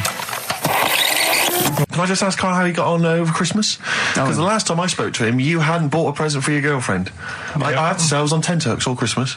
Well, you changed it. After that show, I felt bad, even though I shouldn't have done, because... Because you hadn't bought your girlfriend a Christmas present? I said to you, I booked a table at a hotel in Covent Garden, had Christmas dinner there, which was nice, right? It's good food and everything. Didn't feel like enough to me. Well, then I went out and treated some stuff, and then... No. A couple of days before Christmas, he went, I took Suzanne to that hotel we're going to go to for Christmas dinner. We had tea and cakes. And I went, oh, you treated her? He went, no, she paid for it, but I was just showing her what it was going to be like. That was her extra treat. She paid for it. I love that. Brilliant. Yeah. Well, it was a dear. It was like 150 quid for a meal for two, which is pretty dear. So I'm not going to buy her cakes as well. All right, love, have anything you want. You pay for your own pudding. I'm not mental. Yeah. You treated her to some other stuff. Some bits and bobs. And then yesterday, she chose them and you paid for them. What, the presents? Yeah. No, you chose them and she paid for them, but you know, it's the thought that counts. I got them on the way home that Saturday. Well done. And what did you buy? Shops. Well, just some bits. It might be personal, Steve. Well, I don't care. Just some bits. Yeah, but bits and pieces. leave out the personal bits. What bits? Just little things. And then yesterday, right? A monkey wrench and a new washer for the shower. Yeah. Some recordable CDs that you need for your job. Oh, dear. Now, when you gave those presents to her, did her face light up? Right. I don't want to tell you what they were, right? But she wasn't that impressed. You're going to tell us what they are now, tell us what they are. You even know what they are. She told you on Christmas Day. Hold on, wait a minute. But it doesn't matter what they are. It does matter what they are. It doesn't. It does, Karl. It's you, mate. Of course it doesn't matter. Oh, God! Have you just remembered? Yeah! Right, but there's no need. I've got to tell him, Karl. I really want your permission because I don't want to be I know it's not, but we know it's not that embarrassing. It's really quite sweet. Yeah, but in a way, right, the way I look at it is, right, Christmas, even when I was a little kid, right, is not... Please let me tell him, Karl. Well, let me just tell you first, though. Let me tell you why I didn't go all out on the old present front. All right. Justify yourself. Right. First of all, I've covered it up since then anyway, right, with that present, because I bought her some shoes yesterday, and she did say, I'll give you the money for them, but when I get home, I said, it's all right. I said, you can have them, right? So not only did I buy her some food on Christmas Day, I got her shoes. She's probably had a total... And they feel like a horse. Yeah. It's not like, there you go, there's your shoes, there's your food, right, bed down, see you later. Yeah, but what I'm saying is she's done... fed and clothed. Yeah, did you comb her hair? She's done well this year, right? So... The thing She's done well this year. It's like you're a single parent living on a council estate with a smack problem, and you still managed to buy them some Lego. When I was a kid, it wasn't about what you got. I remember one year when I was about 8. Right? This is going to make me cry, isn't it? This? No, it's not. I'm just saying the way it is. Right? I woke up at about 4 a.m. And I was like, what I forgot? And I couldn't sleep. I was that on edge. It's the excitement of Christmas, isn't it? It's like, what's wrapped up? I need to know. Sure. And it's the fact that people are saying, no, you won't know until tomorrow. Yes. Sure. That annoys you and winds you up. Okay. So I got up at 4 a.m, opened my presents, and then went, right, I know now, went back to bed, had a great sleep. Yes. Right? So it's nothing to do with the excitement of what you get. It's the excitement of not knowing what you've got. And then what happened when you got up to go down with the presents? What you're saying to me is that you could wrap up a brick because the thrill of Christmas is in hoping and being excited about what it is, not the actual gift itself. Yeah. Is that what you did? Did she get a brick? No, let me tell you now what he got. He got her a present, right? And she said, she came, I said, yeah, he got me. It was It was an industrial-sized packet of condoms. It was a joke gift. No, it No, wasn't, it wasn't a joke. gift. It wasn't even a joke. I went home that Saturday after the year, past Boots, thought, might have something in here. They were on, like, some value. Right, you passed the Were makeup. they used? Right, but Passed anyway, the makeup. You passed all the other. Past the feminine makeup, stuff. past the lovely vanity cases. Yeah. The foot spas. Exactly, Yeah, the yeah. bathroom Hold products. on. How much are these, love? For 100? Yeah. $4.99. Yeah. Do I get them reduced if I buy in bulk? So how many did you buy? What was it? I don't know, probably about 100. Right, okay. And is she allowed to use those with anyone? Did you wrap them? Can she just go out and have a wild time? Well, you with don't need to them? wrap. They're already wrapped, aren't they? Oh. And then what did she say So, when she opened them? I No, just- wait. Carl, what did she say? Right, play a record and we'll come back to this. Oh, you're worse than my father. That's genius. What do you make of the first genetically modified baby? Oh. Are you worried about this? Do you know what did they do? What? Let me see what it says here. It Well, says, isn't it just choosing the, eye colour? Well, this is the concern, isn't it? That in the future you'll be able to decide whether it's a boy or a girl, how intelligent it is, what it looks like, is it handsome, is it ugly? Obviously, no one will choose an ugly baby, and so on and so on and so on. And so it means that where will it lead? Where will it end, Carl? Are you concerned? I've thought about this a lot. What will us three look like in the future if they're being, genetically modified beautiful people? What will we be like? How will we be considered in society? True, yeah. But we've talked about this before, haven't we? About the cloning thing. Yeah. That's a bit weird. Yeah. But I don't think it matters, because at the end of the day, right, you might look like some other kid, but it's the way you're brought up that will change your features and the way you are, your personality. If you lie, you get a long nose, don't you? Well, no, but listen, right, because I remember when we, I was growing up on this estate. This is going to be good. Go on. No, it's not. It's just an example of how this doesn't work. Go on. So we don't need to worry, sort of thing. Sure. Right? Okay. So I'm growing up on this estate, and there was this woman about 4 houses down, right, who's a bit rough. All right. Didn't fancy her. Oh God, no. Right, but she had a Why? baby. Well, tell me about her first. I'm interested in this woman. Why was she? It was a She very. looked like a man in a I dress. mean, I didn't grow up in a posh house or anything. And Sure. I'm not saying that if you live in a bit of a rough house, you're a bad person. What did she look like? But anyone can Tattoos? clean up. Looked And like Tony Green with a fag on. they didn't clean up much, right? Oh. Which, even if you've not got a lot of money, you can still try and make Get a some place look jiff. nice. Yeah. Right? But she didn't, and a kid used to take a horse into the house. Sorry. Whoa, Neddy. What do you mean a kid used to take a horse into the house? Where did they believe get it, a right? horse? Must have nicked it from somewhere. Must have So done. you seen a horse in it? No. What, is that from outside the saloon round the corner? Yeah, was it just tied up with a bit of leather? Right? And, Oh, that's great. I'd Did been Big out. Jake come looking for it? I'd been out. Oh. Sorry, let me get this. This was before the lynching stopped or after. Where did he get a horse from? What do you mean he must have nicked it? His mum said, where'd you get that from? I bought it. All right then, but keep it out of the kitchen. I don't want you going cattling rustling. Where did he get a horse from, Carl? And how long did he have it for? Was he leading it or riding it? Mum, open the door, I can't I stop. can't stop it. Open the patio door as well. I'll be... Looks like we got us a runaway. What do you mean? I don't know, but the thing is, they couldn't afford to buy one because they're not cheap. So I'm just guessing. Maybe that's wrong of me.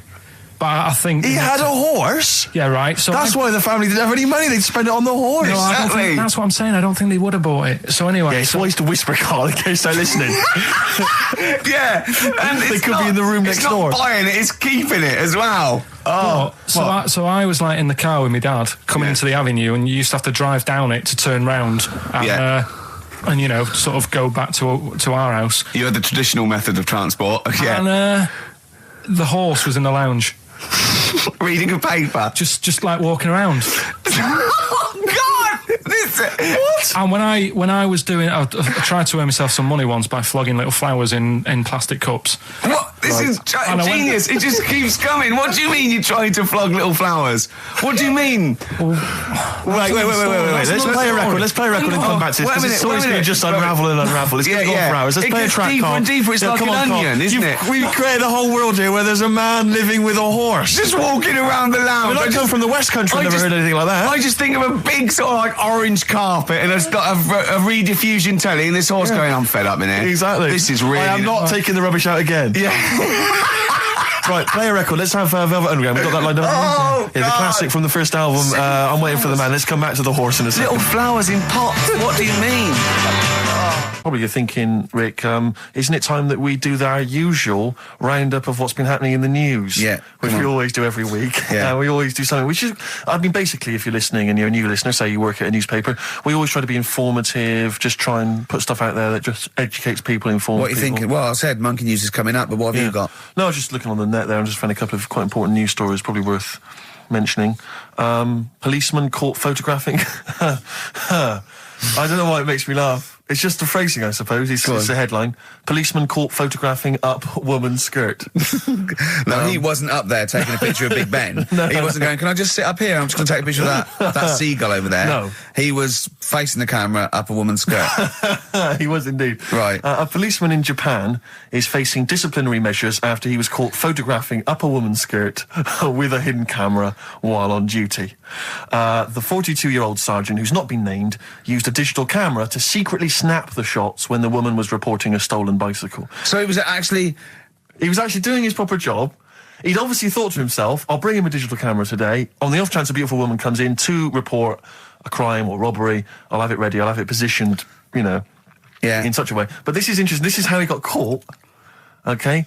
The woman became suspicious after she saw a flash go off. Brilliant. I mean, this not so secret at all. Sorry, did I just see your shoe? Your shoe just seemed to just spring into life. There was light. There was light. Yeah, I think I've had someone set fire to some magnesium that was on the end of it. It won't happen again. But it's only you and I in here, and your shoe was just suddenly lit. Why are you standing like that? Why is your shoe just sort of like between my feet? There's no reason. This is how I always stand. What did the bike look like? Flash? So, are you taking pictures of my family? No. And no, I'm not. And you should be wearing knickers anyway. Well, how do you know that? What? How did you know I'm not? How did I know what? I'm not wearing any... I didn't know you. I don't know what you've got up there.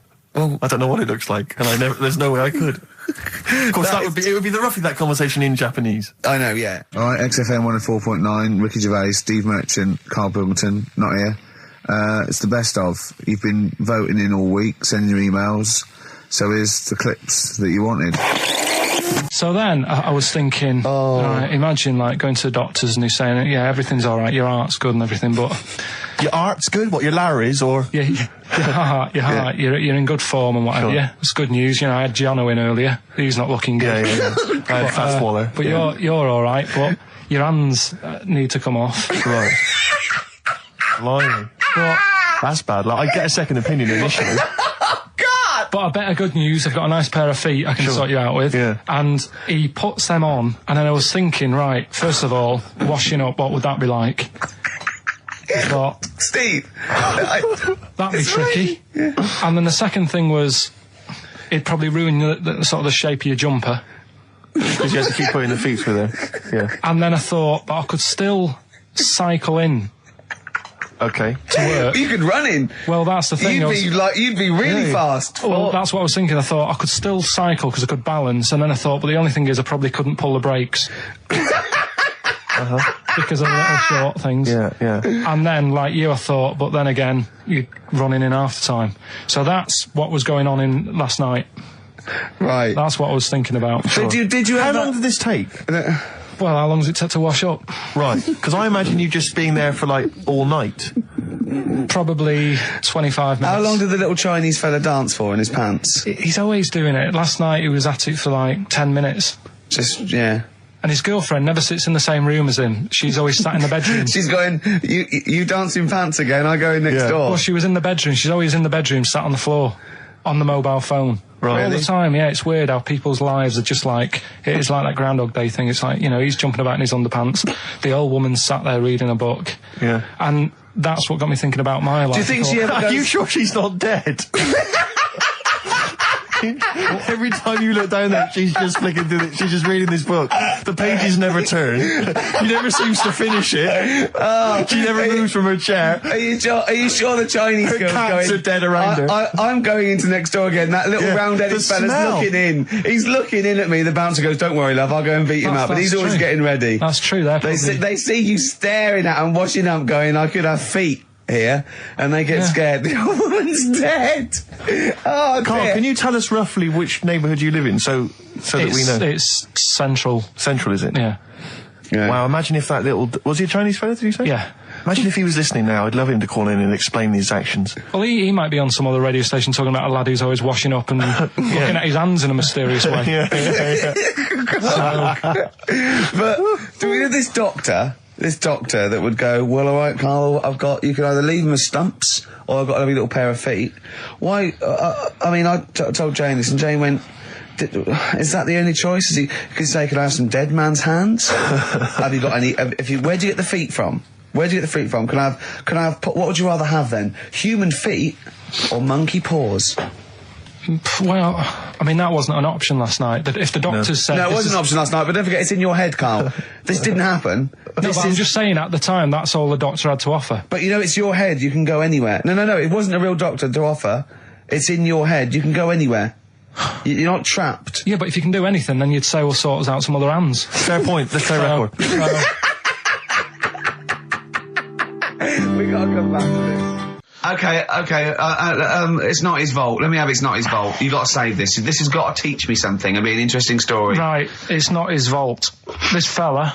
what year? Ages ago? Olden times?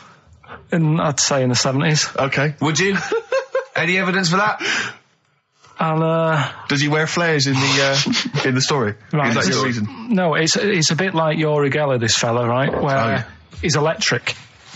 He's electric. And if he walks past the telly would fizz.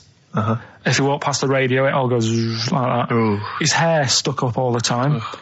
And he'd be having a bath and everything would be all right, and then the power would sort of switch on in his body, and the electric in his body made him jump out of the bath. So... What do you mean, so? What is that so? What does that so mean? You've given us nothing. You've given us nothing. You'd have to at least give us the scientific explanation. Yeah. Electric eels have 400 volts in them. Oh, is this the running away again? What was that one called? Yeah, but It's not his vault. But there's a reason that not his fault. It's not his fault. I thought it was going to be something about. I think we should do these the other way round. I think you should tell us the story and then we'll hear the pun. It's not his fault. It's not his fault. Right, let's leave it. Play a tune. Forget it. Educating Ricky. Doing it. We're not doing it. No, we are. This is a bit easier, but I still think it's a good one. So this is, we should explain what this is if you've just tuned in. It's one of those stupid lateral thinking problems. That Karl himself has created. Yeah, that was his homework. Right, this one. It's a fella. He has a normal day doing stuff. Nothing wrong with him. Right. And it's the twist in the tale. It's just like Tales of the Unexpected. Yeah. Just a normal day, nothing wrong with him. Hold on, though, he's got the legs of a fish. Go on. So that's why he's been hiding his legs. So Go on. He does his the legs of a fish. Sorry, can't carry on. He has his working day and that, and then he gets a bit tired. Goes to bed. He puts the light on, leaves it on, goes to bed. Oh, that's crazy. That's mental. I can't think what's happened. Anyway, here's Radiohead. Right, okay. What? The question is, why does he put the light on when he's going to bed? He's had a normal day. He's come home from work. Is that right? He's come home from work, or he's not been working? Yeah, he's just been out. No, he's been working and stuff, I think. You think? You've made it up, Karl. You can decide. So the question is, why has he put the light on when he's asleep? There's a reason that he's put the light on when he's asleep. Has he gone to sleep? No, Karl, don't shrug. You're meant to answer these questions. He put the light on before he went to bed. Yeah, and the question you're asking me is why? What's the scenario? And the light's on and that, but he's gone to sleep. Yeah. He started reading and then he fell asleep. No. Did he intentionally, for some reason, put the light on? Every night. It's mad. Sounds mad. That's Karl, doesn't it? Every night he does it. Yeah. He puts the light on when he goes to sleep. Karl, is the point of this? He puts the light on for a very good reason. Not for us, but for some people. He's blind and it's always been on, and he thinks he's turning it off, but it was on in the day, and he thinks he's turning it off, but he's turning it on because he's blind. That'd be stupid. That works. No, that works great, Rick. Yeah. Thank you, Carl. So you've got to come up with... Hang on. If you're blind, why would you put a light on? No, he thinks he's off. Yeah. But why would he turn it on anyway? Just think so he doesn't get burgled, so people know he's in because he can't see him. So he just he puts the light on when he's there, then he turns the light off when he goes to bed, so people think it's fine. But he's got it out of kilter, and actually he's walking around in the dark all day. I don't believe that if you're blind, you turn your light on. I don't think you'd be living on your own, would you? I'm not having that for a second. Do blind people live on their own? I'm not having that for a second. Well, some people do. Lonely blind people live on their own. No, if you got bad eyes. Any even women? Are there any blind women who are living on their own? No, I mean, if you know of some blind women. 08700 800 1234. We've gone through this. If you are a blind woman with no standards and you don't care annoying voices and smell, then get in touch with you. Yeah, I mean, you've got to be within the ages of, say, 25 to 65. You know, right. Well, call it 75. You fussy all of a sudden. I know. Yeah, go on. If you were blind, would you live in London? Because someone said yesterday there was one struggling outside in Leicester Square, and I don't understand. If you would, I mean, you know, might have been a tourist. But why come to London if you're blind? It's the worst place in the world to come if you're blind. To hear the sights. To hear the sights. It's a bit mad, isn't it? They do the same job. They have tourist needs like anyone else. Yeah. No, but it sort of stinks, and you'd go away going, "Oh, it's not that good." I just thought that I thought it was a bit weird. Well, never mind your concern for the partially sighted or sight impaired people coming to London. Get on with this. Yeah. So there he is. Yeah. It's like, oh, a bit tired. Yeah. Just put the light on. Get to bed. Yeah. So he turns the light on and he goes to bed. Yeah.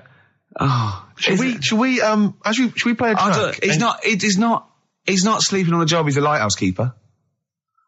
Well done. Is he a lighthouse That's keeper? not it, Carl. He's a lighthouse keeper. Right. Why wasn't the light on all the time? Because it's light in the day. You idiot. Play a record. What? Play a record. You're a buffoon. No, actually, the light isn't on in the day, is it? No, Rick? it's not. I think you're the buffoon. Yeah. Carl has won!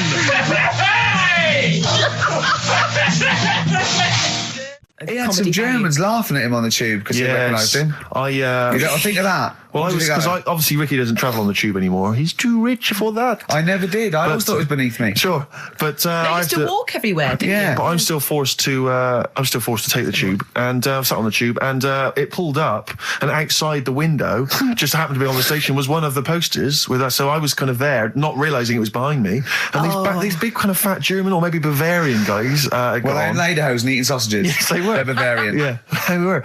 And I noticed one of them kind of looked at me, and then looked at the poster, then looked at me, just happened to say it, and wittered something to his friend in German. You know, I don't want to try and do an impression. That's freaking goggle-eye. Oh, whoa. I think that... No. But I know what you're thinking it means. It doesn't mean that. Right, okay. It means... What's a rough translation? Elegant boy. Right, okay, yeah. And so anyway, That's freaking goggle-eye. He pointed out the poster, and his That's mate... lanky piss and streak. And his mate burst into laughter. And then we pulled they've got a great sense of humour, the Germans. Well, that's indeed. the thing. But we rumbled onto the next. We rumbled onto the next station, and the poster was in exactly the same place. And this time, they tapped the shoulder of someone else on the train and pointed me out. And that person also laughed. An Italian. There was a French. Was there a bloke with a beret and a little moustache on the other side? Yeah. Was the United? Did you get on the United Nations Express? Imagine that. Yeah, it was funny. See the freak. Look at this freaky goggle eye. Right, whereas I love the fact that before you were at least pretending to be speaking German. Now this is an Italian with an accent. It's just a guy speaking perfectly good English. Same. You've not even disguised the insult there. Oh dear. Oh, that'd be lovely. Try and insult me in other cod languages. You could bring Europe together if they just instead of Esperanto, that there was just one common language. The language of freaky goggle eye. I'll tell you what would bring the Europe together is you maybe representing England on the Eurovision Song Contest. That would be great. With a self-penned tune. Should I do that? That would be magnificent. It's got to be worth thinking about. Just about everyone being the same. Yeah, like just about the people euro being and equal. Everyone, not everyone. and also mentioning the euro. Yeah. Yeah, just doing that. I like all different. I like all different cheeses. Oh, je t'aime la musique pop. Yeah. La baby belle. Et le cheddar. I mean, I'm not a fluent French. Le grand fromage. Yeah. I'll be lovely, won't it? And they'll all be there, all in their different. Well, every uniforms. line could be maybe in a different language. Yeah, and what would I wear? I'd wear sort of like a kilt. You'd wear a kilt, but you'd also have on your head one of those kind of big, what are they called? Those big furry hats that beef eaters or whatever wear. Or yeah, one of them. Is it kind of a busby or something? A busby? Yeah. Wear one of those, or maybe a kind of policeman's helmet, That'd be Bobby's good. helmet with the kilt. Yeah, You'd have the clogs. I'd wear the policeman's helmet under the kilt, so they just thought I was really enjoying the show. Yeah. Good idea. Hey? Excellent. I think we talked for about 3 minutes without having to mention some kind of genitalia. You're doing very well, actually, we should boys, celebrate yeah. by playing one of my tunes of the year. Really? What one is it? U2 Electoral Oh, Storm. I know you're a big fan. I know you're a good big fan. choice. Well done. Cheers. Darkness growing on me. Love that. Love the darkness. This is the Best Of Show on XFM 104.9. I'm Ricky Gervais, with me Stephen Merchant. Yes. I hope you're enjoying the Best Of. I remember, I think all kids go through a phase of shoplifting. Well, and when I was going through it, I used to just little things, just like magic markers and magazines, Mars bars, that sort of thing. Yeah. And one day, right, that my mate Anthony, his mum called up my mum and said, I've got to meet up with you. I've got to have a word with you. And she said, what about? She said, I don't want to talk about it over the phone. So she goes, oh, right. Well, yeah, come round tonight then. So anyway, my mum sees me. She doesn't want to be in an awkward position and, like, be a bit embarrassed and what have you. So she sees me and she goes, right, Anthony's mum's coming round. What have you been doing? Yeah.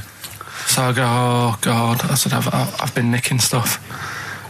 So she goes, like, what? So, not big stuff. I've had a few calculators and Mars bars and stuff. How many? I'll just work it out. Hold on. Works out at 7.2 per day. So, how many calculators do you need? So it was when that phase. You failed maths, didn't you? Everyone wanted a calculator. It was like a trendy thing, wasn't it? Right. Oh, yeah. In Manchester a couple of years ago, yeah. So anyway, so I told her all this and I confessed to, like... Computers will make it there one day. I confessed to... There's magic in the back of battery. Go on. Confessed to nicking all this stuff. She comes round. She only wanted to borrow some money. Brilliant. She said, oh, I don't like asking. I was a bit embarrassed to ask you over the phone, but can I borrow 20 quid? Oh, that's fantastic. And there's me. That's great. And it's similar sort of thing to yours. And did you... And he went, hold on, I'm going to work out the interest on that. I bank 10%. She'll owe you £4.40. Yeah. Oh, dear. So your mum was a loan shark. yeah. And did she mention? She went, I just stuff with that other? Because what I'm saying is, presumably you got your mate in trouble. No. Right, you know, That's great. Anyway, should we have some more music? Because we've go been on. waiting for hours. What are you going to play, Carl? We've got the Cooper Temple Clause. Oh, lined up. brilliant. And then the other thing is the one that I was reading, the world record with the fellow who's pulling a train with his teeth. Does that make any difference that he's done it with his teeth? What do you mean? Well, what difference does it make? Well, isn't it? It's quite hard to pull a train with your teeth, I imagine. Well, it's pretty hard to pull a train. All I'm saying is it because he couldn't beat the fella who's pulling it with his hands? Well, so you tweak this it is a bit? my point. I think there was one bloke with a record for the running backwards 100 metres was sort of like 11 and a half seconds. And I was thinking, turn around, you'd probably have a really good go at that. Do you know what I mean? Yeah. It's sort of like doing a marathon with a milk bottle on your head. Take the milk bottle off and see how fast you can go, you twat. But you can just tweak it, like the fella who has done the pegs on the face, right? Yeah. His name's Gary Stretch Turner, right? Right. So you're sort of cheating already if he's got a stretchy head, right? but You are, right, you are one of the most stupid humans I've ever met. well, get me in the book. Yeah.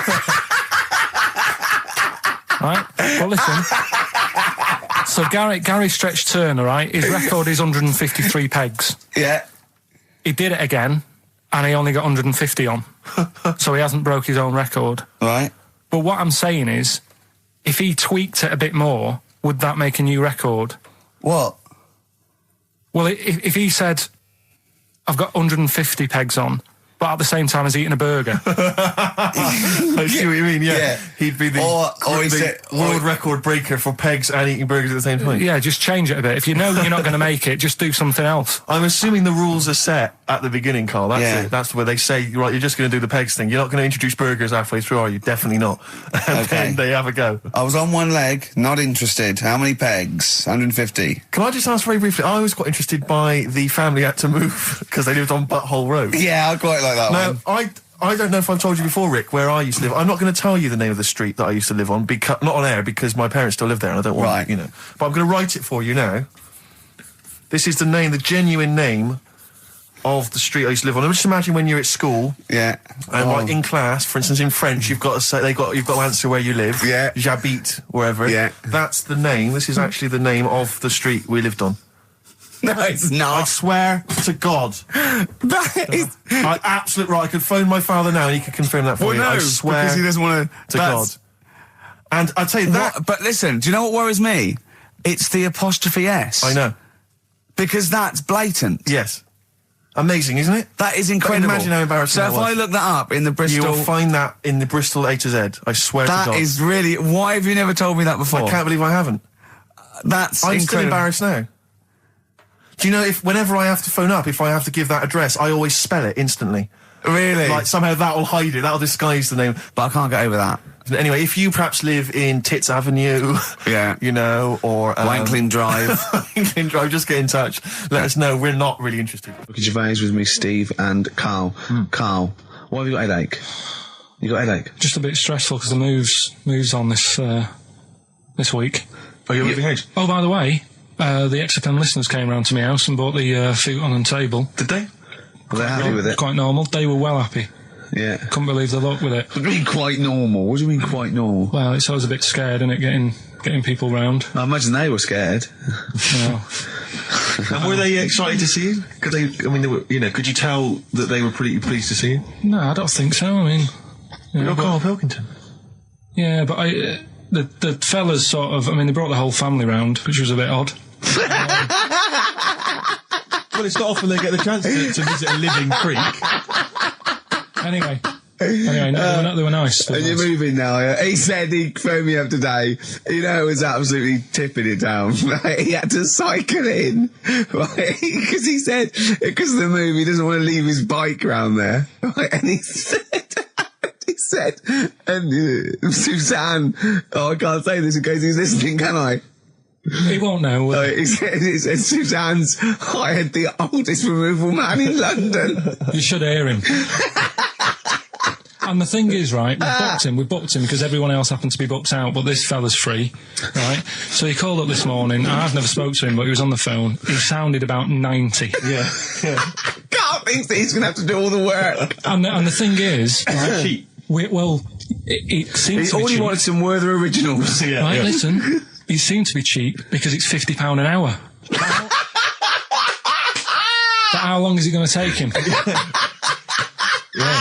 Yeah. Oh, that's genius. When's the move on then? When's the... he's coming round. He came round today to bring some empty boxes, and he was struggling with them.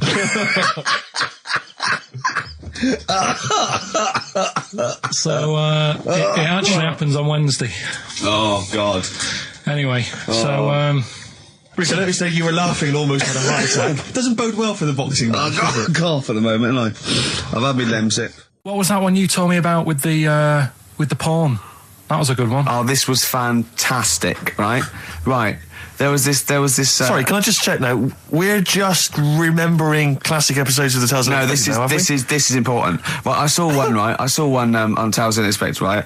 And it was these two gents. What they used to do, they look down the obituaries and they'd blackmail the wife or the son of a dead eminent person, like might be a priest or a doctor, something like that, and they'd go and they'd say, he bought some erotic stuff from us before he died, and he owes 100 guineas and all this sort of stuff, and they'd pay up because it'd be so embarrassing. They just didn't want them, so they'd just pay him, right? And this one bloke said, who are these people? I'll meet with them. And he goes round there, and he goes round, and they go, your father, he goes, my father could not have bought any erotic material from you. They did, he goes, he couldn't have, he's blind. Right, and that was the twist. And Karl went, So it was magazines, not videos, then?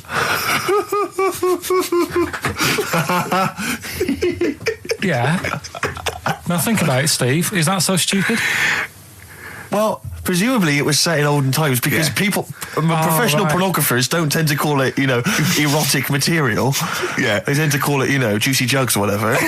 But more than that, I don't understand how a video is going to be any use to a blind person either. I know that you can hear the sound, Carl. Look at you nodding like you caught me out. Yeah, what sound will you hear? Do. Your meter needs looking at? Yes. Cut. What's then? What's that? Then it's just noises, occasional groans. Yeah. Right.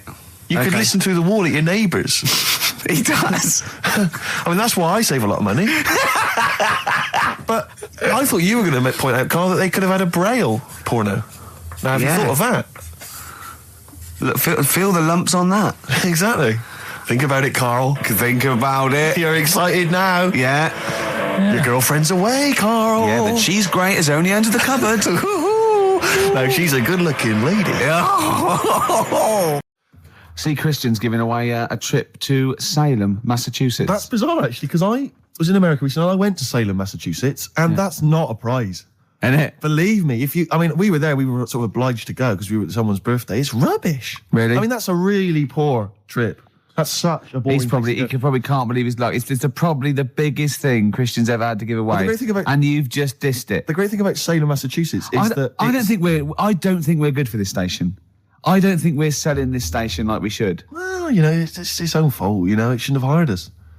I blame it, Yeah, and paid us in advance. Yeah. They're lucky we turn up. No, I went to Salem, Massachusetts, and this is the place that's famous from like Salem's Lot and the Salem witch hunts. Famous for all things Salem. Salem. Yeah, anything with Salem in the title. That's what it's famous for. The whole place has gone mad over like witches and anything. Basically, it's like there was the Salem witch hunts in like 17 something or other or 16 something or other. So the whole place now is just full of like people dressed as witches. Yeah. And then it's like any supernatural stuff. So I went in and it was amazing. It's quite like Glastonbury tent. It was it's awful. Every single place there, every single shop is kind of horror related. Yeah. And I went to the Boris Karloff World of Terror. It's amazing. You went in there, right? I don't know if Boris, the famous horror actor, has actually been involved, but you go in there, you walk in the door, you've got to put these 3D glasses on, right? And it's supposed to be this kind of chilling journey around this kind of like a sort of a crypt, And you put these glasses on, and I couldn't tell. They were so poor, I couldn't tell what was supposed to be a 3D effect and what was actually three-dimensional. Really? So I couldn't tell if like the floor was actually sloped or if it was just appeared to be. Yeah. Whether the wall was actually kind of knobbly or whether it was 3D glasses. It was so much, and it literally took about 45 seconds to get through it. Imagine and he just that. came out blinking into the light again. It was so rubbish. So I just want to throw us over to Carl. So there's Steve Merchant with funny glasses on in this place horror, and he's walking round. Do you think he scared people, Carl? I've set this question out, haven't I? I've loaded the question. I know the answer you're fishing for. Carl, do you just want to have a dig at me? Because it's coming up to 2:00 and you've not really put a lot of effort in today, slagging me off. I don't do it on purpose. No, he doesn't do it on purpose. He's just an honest northerner and he can't lie. He's like George Washington, but without the wooden teeth. Yeah. Salem. I didn't mean We've to say... lost it again, haven't we? You didn't mean to say Salem. This is such bad that radio. Was just this the is word really... that was in the tip of my tongue. Genuinely, this is bad radio, It's awful isn't it? radio. Quick. Oh, yeah, my mate went to one of those things in the West End where you walk around and it's aliens and they jump out at you. Right. And he was so scared when the alien jumped out. I mean, he ripped a bit of his face off. And the alien's face off? Yeah, it was foam. And the bloke went, don't do that, mate. Brilliant. Well, in the Salem one, I was wandering around, and this was one guy that kept jumping out. Yeah. Because there was about 10 of us, I was at the back. I always missed him jumping out. So when I got round, I missed all the frights. Oh no! You'd at least you'd have thought he'd like jump out, then double round and jump out again. Yeah. People Everyone catch that? No, what are you doing? We. All right. Okay. Move on. Oh, if you want to win those tickets, 08700 800 1234. Dwight Schultz, who is he better known as? I remember he was on something on one chat show, and I think it was Des or Michael Asper or something. And I said, so you've had something? He said, yeah. He said, well, everyone knows that Elvis sold more records after his death than when he was alive. Little dig there against Elvis. He goes, yeah. Well, I've just overtaken his record for sales in the UK. Right, so he sets up that Elvis is only selling because he's dead. Yeah. And anyway, I've still beaten him. in the UK. And I just think, yeah. And where'd you get the quiff from and the way to sing? Where'd you get that from, Cliff? Where did you think of that? But it's those people he's just desperate for the credibility that he's never going to have. I like it when he went round last year going, they're not playing my record, oh, go on, play it. Number one. Yeah. Fooled you. It was number one, the Millennium Prayer. I know, yeah. Well, it was, it was the Millennium, wasn't it? It was, but I don't know who's buying it. I mean, I know you seem to claim it's some kind of like 60-year-old women, but they're not. Are they really a commercial force now? Yes. Oh, yeah. Carl seems to know that. Well, like when you're born, you're a little baby, wrinkly and stuff. When you get older, you sort of morph into a baby again. And you go through the same phases. So when you're young, you buy singles. You get old, you got nothing to do all day. You got all your pension money. What will I buy? Cliff Richard's on the telly. Here's my video, buy me song. You see, that started off as quite a sensible point, because I actually think they do it. But what was all that alien stuff about when you're born, you go wrinkly and you go wrinkly again? So sometimes you mix like normal things that human beings say with I don't know what. Well, look, when you're a baby, you've got a little bald head, no teeth. You get old. What happens? Are you a philosopher? You're an official philosopher. Because, I mean, it sounds like it. Oh, Carl, play a record. You're a gem. Ash, there's a star on XFM 104.9. Now, Steve. Yes.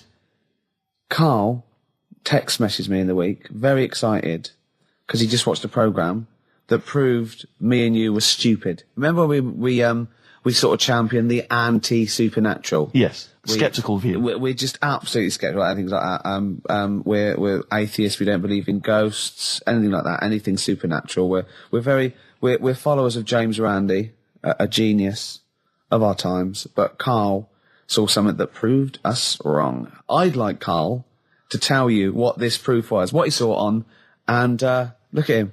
Go on then. It was on Wednesday night. Yeah.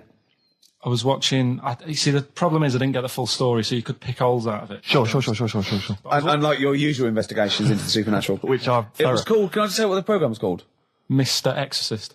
Oh, brilliant. So sounds like an academic work to me. The bit that I caught, I just flicked it over, sort of seeing what's on the telly, and I thought, oh, Exorcist, I've seen it, but there's nothing else, and I watch it, and then I realised it wasn't the same thing. Yeah. I thought, oh, I'll have a bit of this.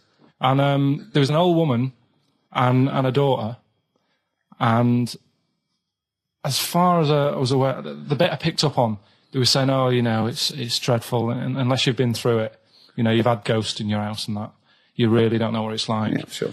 And the main thing that seemed to be getting them down was the fact that the budgie was getting stressed. The budgie was getting stressed? Because animals can sense the other side, can't they? Can they? Yeah. Okay. So, and how was that manifesting itself? You didn't know. What was the budgie doing? I think it just wasn't happy. Right. Did it explain that to people, or how did it express that? Budgies are known for being chirpy, aren't they? I said it wasn't chirpy. It normally swings on its little perch and that. And just depressed because it was possessed. It was just sat around in its pajamas. So no. Come on, Steve. Come on, Steve. You're making this a mockery. So the budgie was depressed because he could sense the ghost. Yeah. And then this guy, this Mr. Exorcist, came round. Was that his name? Yeah. Okay. Was he a priest or something? Yeah, he might have been. Yeah. Like did he have like a black coat with a little white collar? That's usually the. He had his coat on, so you couldn't tell. No, sure. Okay. But so he came round and he sort of did his thing, and then was he trying to exorcise the budgie? No, the ghost. House. Right. The house, so it wasn't that the budgie had a demon or anything. No. Okay. No, this wasn't a possession, was it? This was a straightforward. It wasn't a poltergeist or anything. It was just a. Well, a haunted house. Yeah, but that's the thing he was saying. He was saying you can have like your ghouls and that aren't that bad, that aren't going to cause you any problems. Yeah. But obviously the budgie, they've got weak hearts and that, haven't they? And sure. So he go on. So anyway, basically he sorted it out, did whatever he did, and the next shot you see is like the budgie making a noise and swinging it over the moon again, and the old woman was like happy because she couldn't believe it. Yeah. And the priest didn't come in and go, well, you should feed that bird. Give it a bit of millet. It was happy. It goes, right. No, see you later. No. It was a... budgies are... my mum's got a budgie. And they're fairly happy all the time, aren't they? So it's got to be something fairly ordinary. You never see a budgie sitting down going, I feel like topping myself, to be honest. Yeah. Do you know what I mean? Though? No. Do you know you can have like a moody dog? You can see a dog when it's unhappy if it's walking down the street. You can have a moody canary, can't you? And what they do is they often tell the police what you've been doing. They're known for that. Yeah. So basically, so that for you is proof that the supernatural exists. A bird in a cage got a little bit annoyed, wasn't chirping as much as it normally did. Who knows why? There could have been a little draft up its, and cloaca. Exactly. That's Anyway, a medical term. Anyway, a man came in and did whatever he did. Yeah. Used your phrase. Mr. Exorcist, though, Steve. Yeah. This wasn't any bloke off the street. This was Mr. Exorcist. Yeah. Yeah. So And for you, that's the proof that there's. just because, like, if it was a person, you go, they're playing up for the camera. yeah, a budgie could possibly act like that, Steve. Yeah, I see what you mean. You're saying a budgie would not be trying to. It wouldn't be trying to become famous. Or No, trying to get on the telly. not like Lassie. No, sure. It was sure. basically a show off. Yeah, or Champion the Wonder Horse. Yeah. What do you think? I think I've changed my tune, Rick. I don't know about you. I have, and I think we should play a record. I'd love to get Mr. Exorcist in. Wouldn't that be amazing? Never dabble with things you don't understand. Sorry. Like women. See what I did there? Oh, he's turned that back on me. Blur. Boys and girls. Girls and boys. Embarrassed to say. Blur. Girls and boys there, Steve, on XFM 104.9. So, it's not so bad, really, because we didn't plan anything, No. We proved the supernatural. We were wrong about that. Well, just one other question. Was there anything else in this woman's house that led her to believe that there were ghosts, or was it just the fact that, Tweety or whatever his name wasn't chirping? You see, this is the problem. I was watching UK Style. I was watching something on that. What were you watching on that? It was, it's not changing rooms. It's like that, but cheaper. You, quite seriously, right? You might be the most interesting man in the world. I'm fascinated by it. I'd like to follow you. I'd like to have a hidden camera on you. I can ask you any question. I'd like to have you in a cupboard in my flat. So I just think about it. I wonder what Karl thinks of that. And I'd just throw something at you, and you know what I mean? Yeah, because that's what my dad did. Just kept me in the cupboard. You know what I mean, though? Yeah. I wonder what Karl would You're think never about stuck that. for a conversation point if Carl's around. That's what's genius about it. He's always got an opinion. He's got an opinion about everything. Yeah. It's But I love the fact he was watching UK Style without a shadow of irony. Yeah. No, It's that's just what like- that's what I like about him. Exactly, that's what's I wouldn't brilliant. like it if he was trying to be No, he's not. kitsch Yeah. and stuff like that. I like it because he's down the line, straightforward, no nonsense. Yeah. This is what I like. You know what I mean? He's going to be sort of like Jeffrey Boycott, Dickie Bird when he's about like 60 or 70. He's going to get on a bus and go to the driver somewhere, you need an haircut, you look like a scruffy get. You know what I mean? He's going to be a great old bloke that Genius. he doesn't get chinned in the pub. Yeah. Right? People protect him, because he's like 70 or something. But it's great. You're looking forward. You're actually in that nod. That nod went. I can't wait to be 70. Yeah. Wasn't it? Can I make a suggestion that we just get people, they can email in just questions or comments they'd like to hear from Karl. Maybe they just want to know his opinion on the Afghanistan situation. Yeah, like, or like last night's Coronation Street, whatever. Yeah, like they do it. In the NME or imagine that coming up to the election, they go, Billy says Labour. Oh, Yeah. Karl. I think the Sun has White Van Man. Each day they interview a guy who drives a white van, see his opinions on various topics. Karl is very much our white man van. White man van. Yeah. So any query you have, I think most of our listeners are, any to be honest. opinion that you would like to hear voiced from the K-Man, ricky.gervais@xfm.co.uk, or you can phone in. I forget what the number is. 700 800 1234. Sweet. Now you during that record, you said, we knock everything. You saw something about the Bermuda Triangle, didn't you? Yeah, when I talked about ghosts, you sort of just, because you don't believe in it. I think it's because you're scared of it, to be honest, and you can't admit to understanding it and actually believing in it. Sure. Thing on last night, Steve. Yes. Bermuda Triangle. Oh, yeah. Do you know much about that? Mainly the song Yeah. by, what was his name? What's his name? Bermuda Triangle, where people disappear. No. Bermuda Triangle. What's his name? No. Barry Manilow. Barry Manilow. Yeah. Are you familiar with the lyrics? Bermuda Triangle, where people disappear. Bermuda Triangle, don't go near. Yeah. Shouldn't really make a joke out of it. No, you're right. Go on. But what it is, right? There's a program saying what it's about. What do you know about it? As I say, mainly from what Barry's told me, but certainly planes and various boats have gone missing within the Bermuda Triangle. Planes. Yeah, but obviously that documentary didn't explore it. He learned a lot about that. I learned a lot about American history through We Didn't Start the Fire by Billy Joel. Again, most of my knowledge of the sort of Tsarist Russia comes from Rasputin by Boney M. Well, listen. Yeah, he was the lover of the Russian queen. They put some poison into his wine. Yeah. They shot him till he was dead. Yeah. Which is, You know, go on. Right, well, this. Oh, those right? Russians. Sort of bit of an earthquake in the sea. Sure. Lets out methane gas. Okay. And apparently, if you were swimming out in the sea, Yeah. and there was like an earthquake and some methane came out, you can't swim in it, you just sink. Okay. Even if you're a good swimmer. What happens if you're two lads from your school and they heads. Yeah, that's like a buoy. So you can see them a mile off, and their webbed hands would get them into shore. Because they did actually say even if you're wearing a life jacket, if the water's full of methane, right, You just sink. You just sink. So what it's saying is boats have gone across the sea, got a load of methane in the sea, and the boat just sinks. Right. What about the planes? Is it then sort of planes with little sort of floaty things on? Could be. That'll be the sort they've landed in the sea. Right. And methane's coming. Well, sorry, Carl. What did the documentary say? Not I imagine. Yeah, your hypothesis might be one Yeah. thing. What did they say on the They documentary? didn't cover that bit. They didn't cover the planes. They didn't do the planes. Something else they said about it though. Go on. Loch Ness, the monster, Yep. Sure. probably doesn't exist. Okay. What it is, Interesting. Hold on. Interesting. Oh, interesting. It's- What they thought the Loch Ness probably didn't exist. Curious viewpoint. Hold on. What proof have they got for that, Carl? How can they go around saying stupid things like that? it's methane, Right. Again, in Loch Ness. and people have seen what's the lake it's in? Loch Loch Ness. Yeah. It being the Loch Ness monster. Yeah. Yeah. That's where it lives. That's how it finds its way home. That's certainly the clue. Yeah, Again, Carl, that's the clue. Yeah, if it go, and it's if it's out wandering, it goes, excuse me, would you know where I'm being the Loch Ness monster? Where would I be going? Oh, you'd be going to the Loch Ness if that's your home. It's way over there, you big anyway, monster, you. So the bubbles from the Sure. methane bubble up out of the water. Yeah. People think, oh god, it's a monster's head. But it's not, it's just water sort of shooting up because of the bubbles. Well, that's two of the great mysteries of the universe solved by Karl P on a Saturday afternoon. That is fantastic. So that makes me think a lot of things. So you know when mediums are sort of like going, oh, I've got something coming through. Do you think they are exhaling a lot of methane gas, and thus making them not think straight?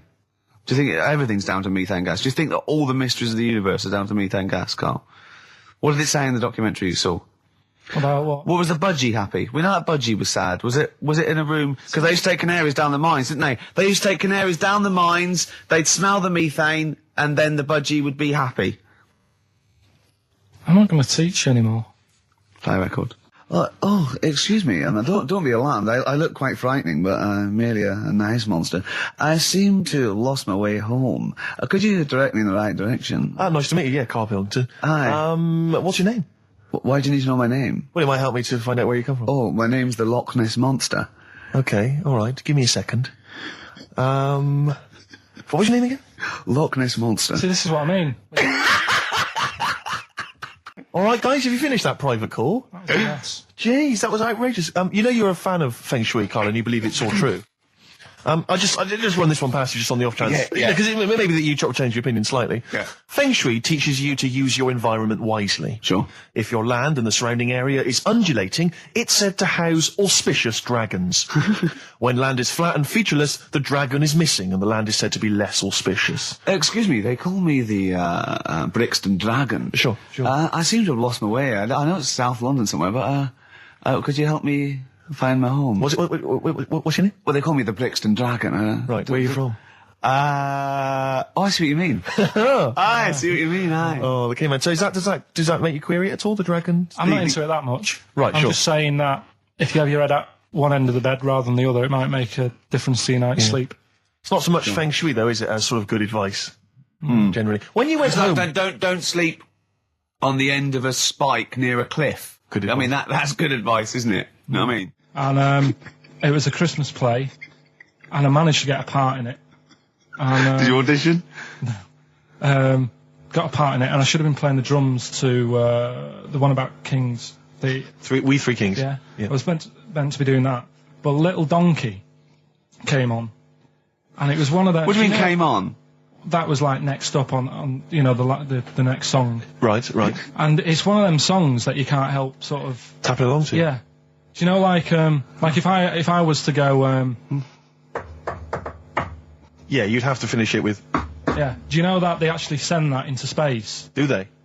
And What, hoping that aliens will respond with that? yeah. They do that because apparently it is one of them things that you can't help. What, even if you're an alien life form? Yeah. They know that, do they? Yeah. But anyway... What, because they watch Star Trek or something? Hello. Knock, knock. Yeah. No, seriously. Is it true, like, if you send out knock, knock into space, they have to say... Oggy, oggy, oggy. Oh, that is great. Seriously. Oh, hold on, what's something out there? What's a little green fellow? That is great. Yeah, so anyway, that is little fantastic. donkey. I mean, we're not a close family, do you know what I mean? We're not the sort of family who keeps in touch with everyone. And I think my mum called her up one Christmas and sort of said, you know, how's the Diddy men? Yeah, how's Nutty Ash? And she said, oh, no, I don't do that anymore. I'm knocking about with Sandra or whatever. Right. And it was like, oh, right. Not big butch Sandra with the big earrings and the skinhead.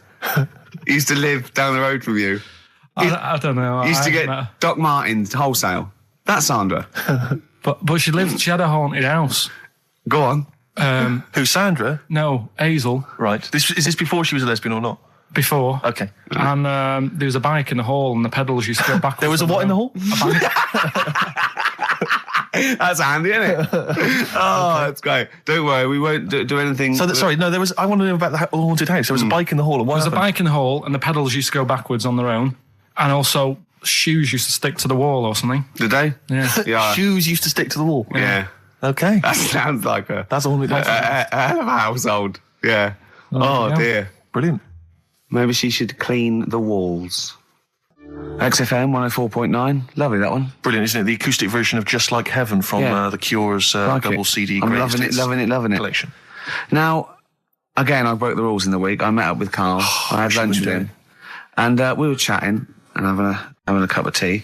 And it got onto one of Karl's favourite programmes was the Tales of the Unexpected. Ah, of course. And all I can think is that he's probably the only person in Britain where they were unexpected. I mean, to him, when that twist came in, he'd go, gee, I can't... Yeah. Oh, God. Can't believe So it was the tree that did it. I mean, he was probably the only... And we were telling all these stories of horror, and he liked horror stories. And I told him this story. And I don't know if this had come across the radio, but I told him this story. It was a short. It was a horror short. This was a film you saw, was it? Yeah. And what it was, it started off, just had been a car crash. You see, it's a horrendous wreck. And you saw it from the point of view of the person in the car. And he was calling for his mate, and he was going, Dave. And he sort of looked over and saw a body without a head that had been thrown at. He goes, oh no, Dave. And then into the field of view came Dave, his mate, and looked at him with a look of horror. And then it sort of went black, and you realised that he was just a head, and it had been his body. Oh, wow. Right? Yeah. And I said, then it came up at the end, at the executions and the French Revolution, people experience consciousness for, and he went, oh, no, he said, it wouldn't be for that long. And then he went, if it was a chicken, it would work. Imagine remaking that film, but it's two chickens in horrendous car crash. Their own fault for driving. It would work. No, he wasn't having that. Yeah. No, it was too long. I think he said, how long was this film? I went, oh, 5 minutes. He went, no. It would work if it was a chicken. I like the way that Carl is something like, when you relate an incident like that, he's appalled and offended and annoyed by the people that made it, even though he's never seen it. Oh, he's annoyed, yeah. Like I want to see it. I think it's a good idea. Yeah. But they should have thought it through a bit more. Yeah. Do you have a favourite Tales of the Unexpected, one that you remember particularly that shook you up? Yeah, we were talking about the one on where there's some woman in prison. Have you seen that one? No, I can't remember them all. Right. This woman's in prison. Yeah. And she gets a bit friendly with the guy who takes the dead bodies out. Right. And he said, I can get you out of here. He said, what you've got to do, right? You've got to, I don't know, at midnight. When you hear the bell toll, that means there's been a dead body. Yeah, there's been a dead body. So what you've got to do is go into like the place where all the dead bodies are, get in the first coffin on the right, and then I'll come along and carry you out and you can run away and escape, right? So she goes, yeah, all right then. So she hears the bell go. I'll bury you, right? And then I'll come back later and dig you up. Right. Yeah, but that's the point. It doesn't matter. It does matter. Trust me, Carl, it really matters. Listen, I don't know if I'm going to ruin this for people at home. Yeah. Can I just skip to the end? I would imagine that she gets buried and he doesn't come back, and she has to get buried alive. Better than that. Okay. Yeah, she does it. She gets into the coffin. Yeah, shh. Go on. Right. So she gets in the coffin, and she's lying there for ages. She's and buried. She can feel a bit of movement going on, so she's obviously, being carried somewhere. So she's thinking, this is it, I'm getting out. And she's lying there for ages and thinking, why isn't someone coming and lifting the lid off this? Do you know what I mean? Letting me get out. So she's really bored. She gets a lighter out, right? Lights it to have a look at who she's lying on. It's only the fella who said he'd help escape. Oh. How bad is that? That is... How bad is that? So it is quite important that she's buried alive then, isn't it? In retrospect, you realise that the jeopardy is that she's buried alive and can't get out. Yeah. It makes it so much worse, doesn't it, than just like lying in the morgue and going, actually, I'm getting out of here. Yeah. This isn't going to work. Look at Carl's face. Having told that, he's so pleased. His face is lit up. He's beaming like a child. Have you seen any? Is that your favourite horror thing ever? That's a good one. And let's see if anyone knows what the finger is. When that bloke was under the ground, wiggling his finger. We're talking about one with some fella who's stuck in the ground or something. This is a motif I noticed in your particular favourite ones. Yeah, right. People stuck in the ground. Go on. Right. So it's a fella, is it? Yeah, a fella stuck. Now, I seem to remember it just being his foot, to be honest, being stuck in a hole. No, he was under the ground and he got a little thing out of the pavement and he put his finger up and wiggled it to try and attract attention. Then you see a woman come along and her stiletto heel just knocks his finger off. You see, I'm wondering whether it's the same one as I saw. Yeah, it could be two like that, couldn't there? They were running out of ideas by the last series. It's a big theme in Hollywood. Or what was that one you told me about with the porn? That was a good one. Oh, this was fantastic, right? Right. There was this. Sorry, can I just check now? We're just remembering classic episodes of the Tales. No, this is important. Well, I saw one right. I saw one on Tales Unexpected, right? And it was these two gents. What they used to do, they look down the obituaries and they'd blackmail the wife or the son of a dead eminent person, like might be a priest or a doctor, something like that. And they'd go and they'd say, he bought some erotic stuff from us before he died, and he owes 100 guineas and all this sort of stuff. And they'd pay up because it'd be so embarrassing. They just didn't want them to say, just pay him, right? And this one bloke said, who are these people? I'll meet with them. And he goes round there, and he goes round, and they go, your father. He goes, my father could not have bought any erotic material from you. They did it. He goes, he couldn't have. He's blind. Right? And that was the twist. And Karl went, so it was magazines, not videos then. Yeah. Now think about it, Steve. Is that so stupid? Well, presumably it was set in olden times because people... professional pornographers don't tend to call it, erotic material. Yeah. They tend to call it, juicy jugs or whatever. But more than that, I don't understand how a video is going to be any use to a blind person either. I know that you can hear the sound, Karl. Look at him nodding like he's caught me out. Yeah, what sound will you hear? Do. Your meter needs looking at? Yes. Cut.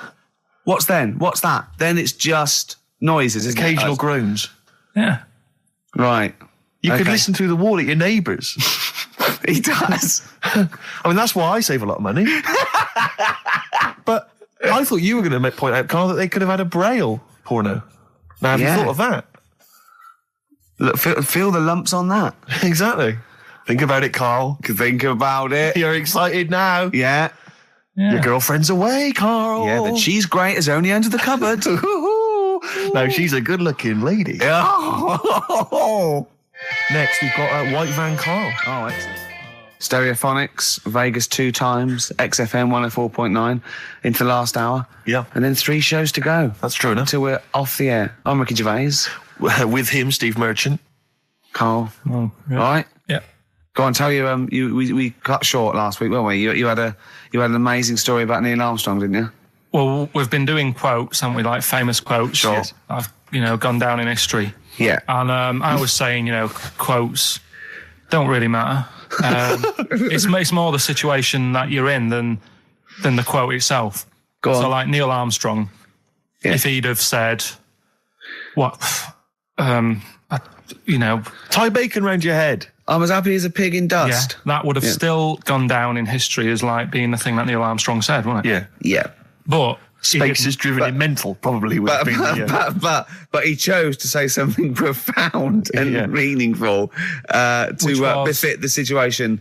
He got it wrong, actually. It's a small step for man, one giant leap for mankind. But he was meant to say... We discussed this last week, Rick. Stop showing off. Well, no, but people might have listened last week. Yeah, it doesn't matter. I can't imagine people... We better tell him every week, then. Yeah, but he said... he should have said, this is one small step for a man. Yeah. But anyway, he had a good effort, and that's quite... And that's an example of what I'm saying. The fact that he got it wrong, but it still went down in history. Right. But anyway, the bit that... and it didn't happen anyway, did it? What do you mean it didn't happen anyway? That's what a lot of people say. That no one's actually been on the moon. Ah, yes, of course. They filmed it in Teddington Studios. Well, they were saying something about there was shadow on the film, and you won't get shadow on the film. And there's all sorts of things. So, these people that you always quote as they... Who are they? Are they living in jars? Are they little fellas in jars? Look, Go on. You know... Do they appear to you in dreams? I've spoken to different people about it, and there's loads of little things that if you watch that programme, of them being on the moon, there is no way they could have done it. Right.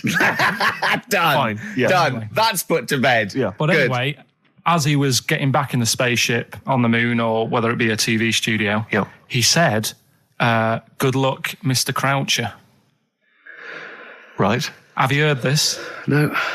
And the reason he said that was because when he was a young kid, and he was, I think it was Croucher, but when he was playing as a young kid in his garden, he was playing baseball with his mate, and he chucked the ball to his mate, and his mate hit the ball, and the ball went over the fence to the next door neighbour. Right, so he goes, right, I'll just nip over and get the ball. And as he was getting the ball, the window was open to his neighbour's house, and he heard like the woman shouting at her husband saying, I'm not going to be giving you a bit rude, so if you've got a kid in the car or whatever, turn it down. What, yeah, that's covered that, yeah. Right. Genius. I'm not, no matter how many times you ask me, I'm not going to be giving you oral sex. The day I do that, man would have walked on the moon. Right? Yeah. He grows up, he gets on the moon, and he remembers all that story, and as he gets back in the spaceship, he says, good luck, Mr. Croucher. Now, do you know, we'll have to say, I've heard that story before, but when I heard it, the woman said, the day I give you a blowjob is the day the boy next door walks on the moon, which makes it all the more profane impossible and enjoyable. Yeah, and unlikely. Yeah. But yeah, no, I've heard the same story, Carl. Yeah. Look how pleased he is. I love that. Right, so not only have you remembered that anecdote, which may or may not be true, but of course you've also proven the that... The day I give you a blowjob, that kid in the garden's probably going to walk on the moon and say something about giant leaps. Exactly. But, you must have heard the thing that it never actually happened. Yes, we've all heard it. We've all dismissed it as nonsense. And moved on. Yeah. And got on with our life. Right, Carl. What? Should we do White Van Man? Oh, you didn't prepare me for that. We better play a track and then I'll I'll fish out the newspaper and stuff. This is a good little bootleg track here from Meats and Poultry here. They've mixed A with Outcast. Right. Chorus is great. Is it highly illegal? It is. So people shouldn't rush to their tape machines now and press play and so record. whatever you do, don't record this now if you're recording it. Hold on, don't say anything. Well, that bootleg's going under the name of Nothing, Miss Jackson, I think, by Meats and Poultry. So there you go. I do love these bootleg things because they're so pointless, but they're so enjoyable. Yeah, it's great. It's fun to do. Yeah, exactly. They're really good fun. Great. But not as much fun as White Van Carl. White Van Carl, absolutely. Do you want to explain the premise?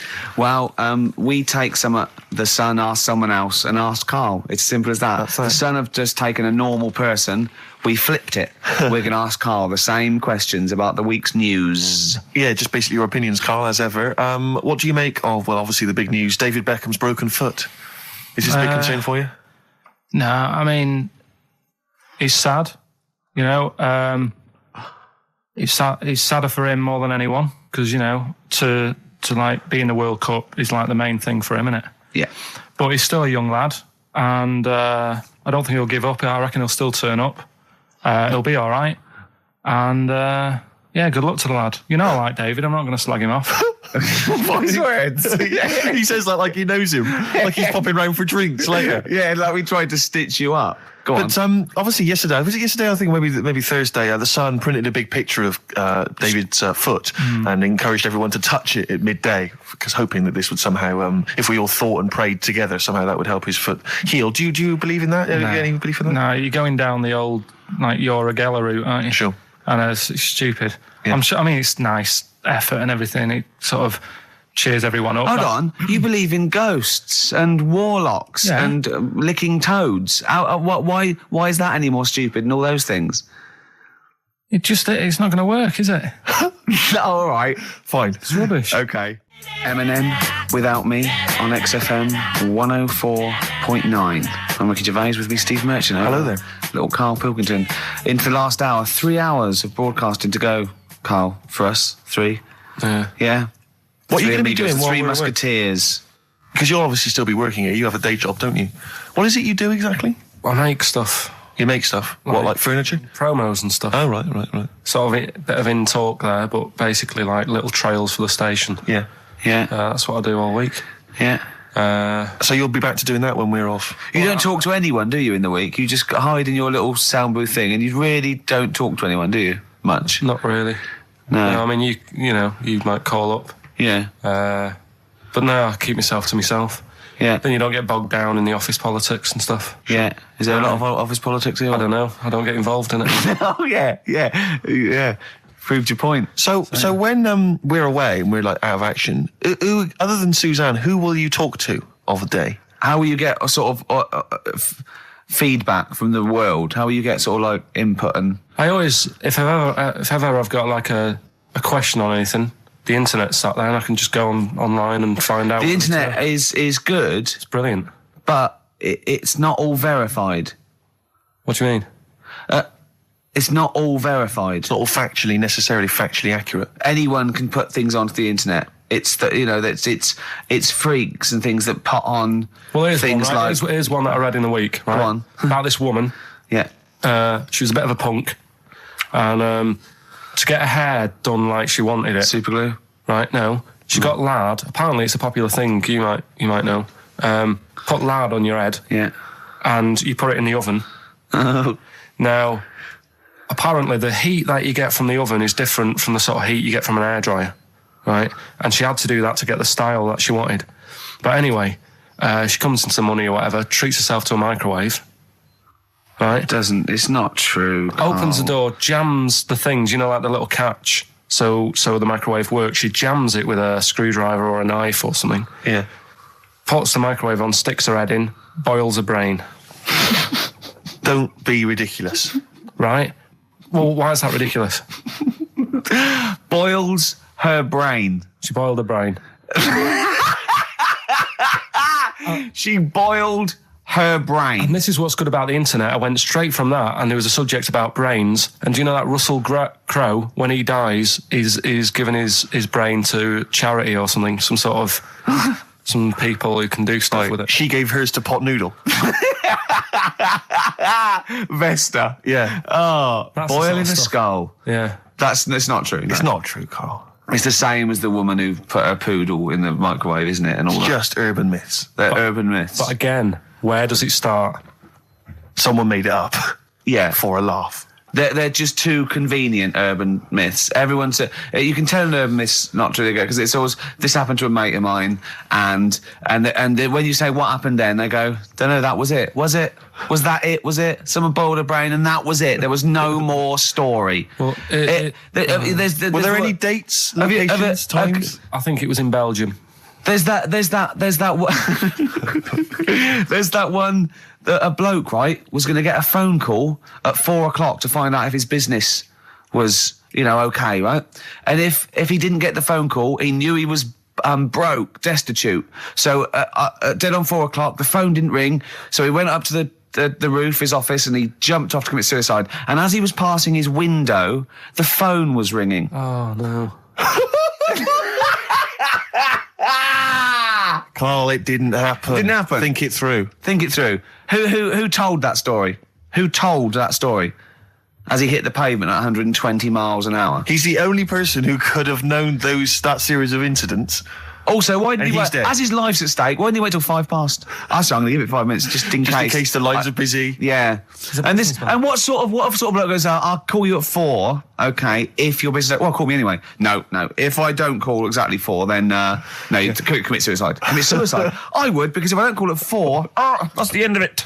Well, call me anyway. No, that's not the way I work. Why can't you just call me and tell me either way? Well, I'm telling you how I do it. If you're bust, I don't call. Can't you just call to verify in case something goes wrong? What if it's engaged? If you want to be engaged, just commit suicide at 4, please. It didn't happen, Carl. The other one, right? A bloke, right? He's on a train station, and I'll tell you how I heard it. He's waiting for a cruise station, whatever, and he shits himself. As you do. And so he goes, oh, my train's in 5 minutes, So he runs across to Millets and goes, quick, Levi's, 36. The bloke just puts it in a bag, he runs onto the train, he goes into the toilet, takes his trousers and pants off. He's soiled. Yes. Throws them out of the window. I won't be needing those again. Cleans himself off, open the bags, it's a jacket. Oh. No, it didn't happen, Carl. At what point did he go into it and go, quick, Levi's 36? And the bloke went, sorry, Levi's 36, what, a pair? No, shall I wrap them? Them? It? Shall I wrap? Just wrap whatever it is. Do you want to look? No, I'm not looking when you're putting it in the bag, please. Right? 36 ways to it. Well, don't say anything. I've told you 36 Levi's. They put it in a bag and charged me for it. Yeah. I don't want to discuss it further. Yeah. There was one... Here we go. There was one about a woman whose husband died, and she had him cremated. Yeah. And made like a little egg timer out of him. Mm. And she said, I did that so it can still help around the kitchen. Well, that might be true. That might be a joke. That's quite sweet. That might be true. It's a true story, again. It was all... No, not again, because the ones I just told weren't. Nor is the boiling the brains in a bag curry microwave. Head story, true. Yeah. They're too convenient. Will you be buried or cremated? What? Will you be buried or cremated?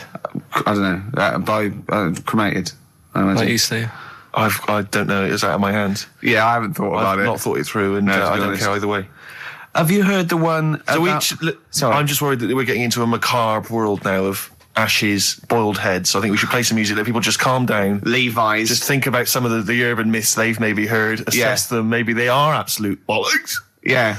And they can move on from it. Well, it's just that the death thing, right? Yeah. There was an argument on there about, do you know that Twilight Zone or whatever it was, Tales of the Unexpected? Oh, yeah. Where the woman got buried alive. Yeah. They were saying how, like, years ago, they'd bury people thinking they're dead. Yeah. And they've recently, like, dug coffins up, and then the people who were in the coffin weren't dead. They might have just been, like, in some sort of deep sleep or whatever. And they've lifted the lid off. Yeah. And there's scratch marks on the thing. Yeah. And that's pretty scary. And Makes you think. I mean, I hope they check these days. That's all. I'd like to play a beautiful song now by Cat Stevens called Lillywhite. It's lovely. A song for the lovers room? Yeah. Smiths, Cemetery Gates. Great one, isn't it? Always cracking. Off Queen is Dead. Voted best album of all time, I think, in the NME poll. I don't think it is their best album. Strangers Here We Come. I agree. I agree. Yeah. Cracking. Anyway, Carl, so people are arguing on the flight. How did you enjoy Edinburgh, by the way, anyway? Because I saw you up there briefly with you and Nick Frost, your new mates, Nick Frost and Simon Pegg. You know, he prefers them to us now. I know, apparently, I could tell that from just talking to him. It was the way he was sort of looking at them. He was just smiling at Nick Frost. It's his new best chum. You love Nick Frost, don't you? Would you have preferred it, right, if I went to Edinburgh and had to sit with some people that I really didn't like? Would you have been happier for me? No, do you know? But so I had a great time with Simon and Nick, and they're nice people. But he kept going to oi, Nick, tell Ricky that story. And Nick and Simon, well, all it was, right? And their ghost stories. He loves them because they believe in ghosts. Oh. It's not just they're that. great blokes with great sense of humour, just because they believe in ghosts. You go and tell him that. He goes, how do you explain that? I was going, well, I wasn't there. What was that one you told me and it was completely wrong? About It was, oh yeah, right. It's years ago. Oh yeah. Some in olden days. Oh sure. When ghosts roamed the earth. Once upon a time, you mean? Yeah. Some doctor or something who was into like the way bodies work. They got their head cut off. Who did? The doctor? Yeah, he was doing a bit of an experiment. And he cut his own head off? Yeah. Okay. And it was about, he said, when my head's in the basket, I'm going to blink my eyes. Right. Okay, sorry, hang on, let him finish. And So the doctor has chopped his own head off, and he's told everyone, I'm going to blink my eyes to prove that he's in the basket, and he goes like, right, I'm going to blink my eyes about, as many times as I can. So quick, count them. And they count, and he got to like 15 before he died. Now this is how Karl told me that. Till Nick Frost explained that, Karl told me, he said, right, well, a bloke, right, he had his head cut off, and when his head was in the basket, he went, count how many times I can blink. And I went, well, that's rubbish. He went, no. And Nick went, well, no, he actually said, when my head's in the basket. He went, and Karl went, all right. I said, Karl, do you know the subtle difference? Do you see the subtle difference? I have to say, though, guys, I still don't really understand what went on there. You've both lost me. The story is that a bloke who'd been found doing, You mean that Karl just explained it and that was a clear version? Because I still don't know what you're talking about, Karl. Well, this bloke had his head cut off at experiments against God. He was a doctor in the, in olden times. Yeah. And when they cut his head off... Why did they cut his head off? Because it was... he was executed. Crimes against... Exactly, he was executed, yeah. And, he said to his assistant, when my head's in the basket, I'm going to blink, count how many times I blink and write it down as an experiment, right? Karl told it to me, like his head was cut off and he went in the basket, and when his head was in the basket, he looked up and said, count how many times I blink. Yeah. I love that. I love the difference in that story. Yeah. Both rubbish, but, one's possible and one isn't. You believe anything that you're told except when we tell you the truth. Right, here's one. Christ. Ghosts and that we got talking about. Sure. And Nick said, right, he said, you'll like this one. He said, my auntie was having loads of problems. Why are you whispering? It's not illegal to talk about ghosts on the radio. No, but it's hearing this. So the auntie's in the house and that, and furniture's moving about all the time. Oh, God. And they were like, no, Steve, you told me this one. This is such rubbish, mate. No, come on, let's listen. I'm going to leave it to you. I'm going to sit back and enjoy it. I'm just going to watch your face, Steve. Right. Sorry, so I missed the beginning there, Karl. There's an auntie in the house. Basically, Nick's auntie. Right. In the house, things moving around all the time. And it was just annoying every time she tidied up. It was like... it was just annoying. Making a mess. It was one part annoying to two parts scary. Yeah. So... stuff was moving around all the time, and they said, right, we need an housekeeper. Rather than having the house a mess, until we sort this out. Stop it! I've got the vicar coming round. Stop moving stuff around. Oh, yeah, go on. They said that shouldn't be in the pants drawer. Let's put all the furniture in one room, right? So just have one room that's a mess, and have all the others empty. Because I love the poltergeist can't really... It can move wardrobes around, but it can't open a door to put it in another room. Yeah. Poltergeist going, I'm just making this room messy. I wish someone would open the door so I could... Go on. Yeah, but... So all this stuff's in this room. So they moved all their furniture into one room? They put, like, the drawers in there and everything. And it was really uncomfortable, because they were all, like, on top of each other. They sat in the room with all the stuff? Yeah, they had to, because that's where the three-piece suite was. Okay. Oh, God. Right? All right. Oh, God. So they sat there, like, all crumpled up and that, but nothing can move because it's so tight. I think things were trying to move. Everything was so tight. They foxed that poltergeist. So anyway, one night they sat there, like, sort of a bit awkward watching the telly and that, and they hear some banging. Yeah. In the next room. So she goes, oh, God, what's that? Oh, he hadn't moved in, had he, the ghost? So, to some of the empty rooms. So there's this He's moved some friends and family in. There's this banging about going on. She gets up, right? Yeah. And what it is, they had the baby in the next room because there wasn't much room for the cot. Right, so they left the baby with the ghost. So they go into the room where the baby is, and the banging... Yeah. Is like, do you know those plastic balls you get that you can chuck around the room and, like, they go mental? Right. The ones that you chuck once and you keep bouncing for ages. Yeah. That was bouncing around the room. Wow, what, the baby had thrown it? Hitting all the walls, and the baby was there, stood in the cot, sort of laughing. Right. And looking at the ball, and wherever it looked, the ball went. Yeah. And then she said, stop doing that. Yeah. And the ball just stopped. Did it? And it rolled a bit and stopped. Right. So the baby had thrown the ball and it was watching it as it bounced around the room? It wasn't throwing it was in control of it. No, the point is, Steve, the baby had been doing it. It would have been the baby all along. The baby had been messing with the furniture. It was so the baby it's a that had super the power. baby. Yeah, it's the baby that had the power. Special baby. It's a baby that had the power. It's what a baby that had the power. The power of telekinesis. Right. They were then trying to convince me that telekinesis was not like all the other stuff that I didn't believe in, but that was a science. Right. Telekinesis was possible. Yes. Yeah, it's not like ghosts and demons and all that stuff. Telekinesis is different. Yeah. That's a science. But Nick's auntie saw it, and I love the fact that you're telling me that someone else's auntie saw it. So I should be satisfied with that. Yeah. I should be satisfied with that. I mean... no. So does she still live in one room with all her possessions? No, I think The baby grew out of it, apparently. It grew The up. baby grew out of it. So it doesn't use its telekinesis powers anymore? Well, no, it's like in Carrie, innit? She was upset for a bit, and then she got over it. Okay, I'm just going to say one thing, Carl. That was a film. Do you want to play a record or...? Got free. All right, on XFM 104.9. Can I just tell you a story that Carl told me a couple of weeks ago? Is this another ghost story? Another spooky story? Yeah. I called him out. I was, what are you doing? He said, I've just been reading ghost stories again. He said, you don't believe in them, but how do you explain this? So I went, go on. He said, I'll tell you as he told me it. He went, bloke, right, just sitting at home, doing, watching telly with his cat. And, the phone rings, and it's a bloke going, is that fire, in your oven okay now? 'Cause your wife called. And he went, Carl went, well, 1, there was no fire in the oven. 2, he wasn't married. I went, right.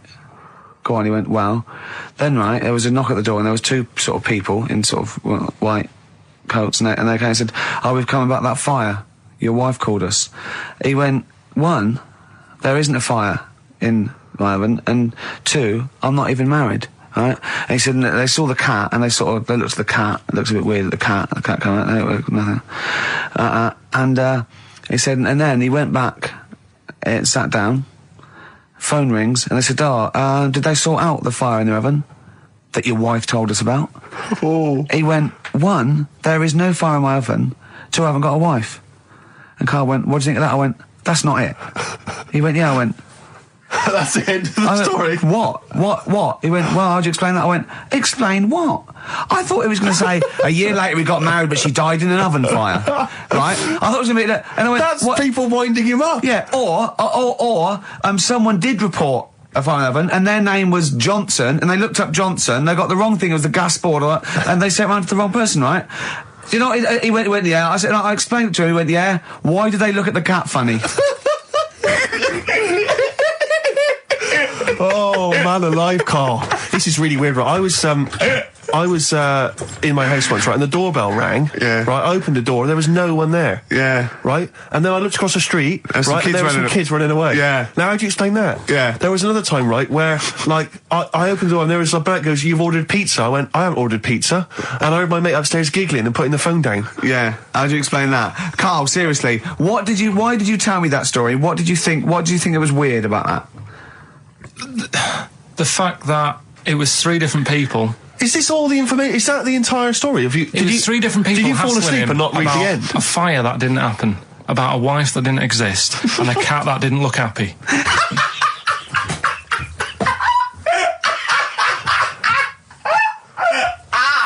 Oh, I'm gonna have a heart attack, Carl. What? I mean, why did they look at the cat funny? Because cats don't like spirits, do they? What? The other blokes were ghosts? Yeah. Yeah, that's it. So these are kind of beetle about type ghosts. These are ghosts who walk the earth as the undead, just winding people up slightly. That's lovely. That is lovely. Seriously, and a cat that did not look happy. But seriously, why would ghosts wander around just like winding people up? Oh, Maybe something did happen there years ago. Some fire, some woman might have died in a house of a fire or something. Yeah. And it's sort of all happened again. Bit of a, Yeah, it's certainly a mystery. I mean, if you don't it's a mystery. I mean, I can't. What's this book you were reading? You were reading a book, which is interesting enough. It was the For Tea and Times. Oh, Carl. Yeah. Well, I don't know what to say. Well, I'll tell you this, Carl. There is a track that will spook you right out. This is Warren Zevon from was it like about 1979, early 80s? Oh, great track. Werewolves of London. Play this, Carl. But don't be scared. From 1978, Carl. Werewolves of London by Warren Zevon. Are you a fan of that? It's alright, that. Great track, isn't it? Fans of Warren Zevon, maybe if you know he's got a new album out as we speak. Although, if you're a fan, you probably know that already. Yeah. If you aren't a People fan, who hate him would be interested in knowing that he's got a new album out. Yeah. Do you believe in? I think lycanthropy. Is it not called? What's that, sorry? Lycanthropy. What's lycanthropy? Isn't that werewolfism? Really? Isn't it? Do you believe in that, Carl? They've found stuff, haven't they? They've found kids walking about who are all hairy because they sort of grew up with wolves and that. Yeah. So No, you see, two things there. You cannot take on acquired characteristics genetically. So if you grew up with wolves, it wouldn't suddenly make you hairy. There's been pictures, there's been stories on it, and I reckon most people a lot of people have seen the stories. It's a popular thing. You mean the kids that are born hairy? No, there's kids who've been born hairy, right? Yeah, that's it. No, but listen, and they walk around on all fours, and they drink milk from a saucer. Steve, this is remember that time with the maggot in the head? Yeah. And getting out with bacon, and you were like laughing, and then people called up and said, "Yeah, I've seen that. I've read about that." Yeah, this is the same thing. Have you seen an XFM listener up close? Have you ever looked? They drink milk from a saucer. Yeah, they've got to be kept on leads. People who listen to this show. There's no point me telling you about stuff. There is. It's comedy gold. When you were at school, did you keep arguing with the teacher saying you're talking rubbish there? Teachers didn't teach us about werewolf boys and ghosts. They taught us maths. God, right. Tell the story about the manhole cover. Right, in the same magazine as the one with the cat and the fire and that. Don't tell me that story again, it gives me the shivers. Yeah, a cat that's got a weird expression on its face is against God. Anyway, this isn't a scary story. This was just like physics. Physics. Yeah. It was going on about the nuclear bomb and how powerful it is. And they put a manhole cover on top of one. Okay. Blew it up. Yeah. Never saw the manhole cover again.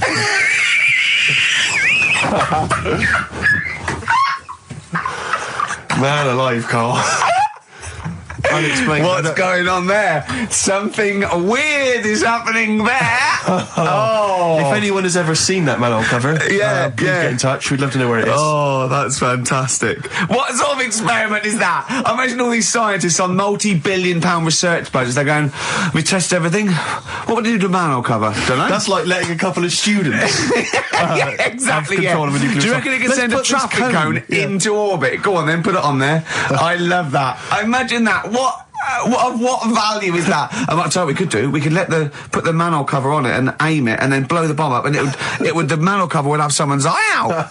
Fire it. See if you can fire manhole covers off the nuclear bomb. Whatever. Tie bangers to a bomb. See if it's louder.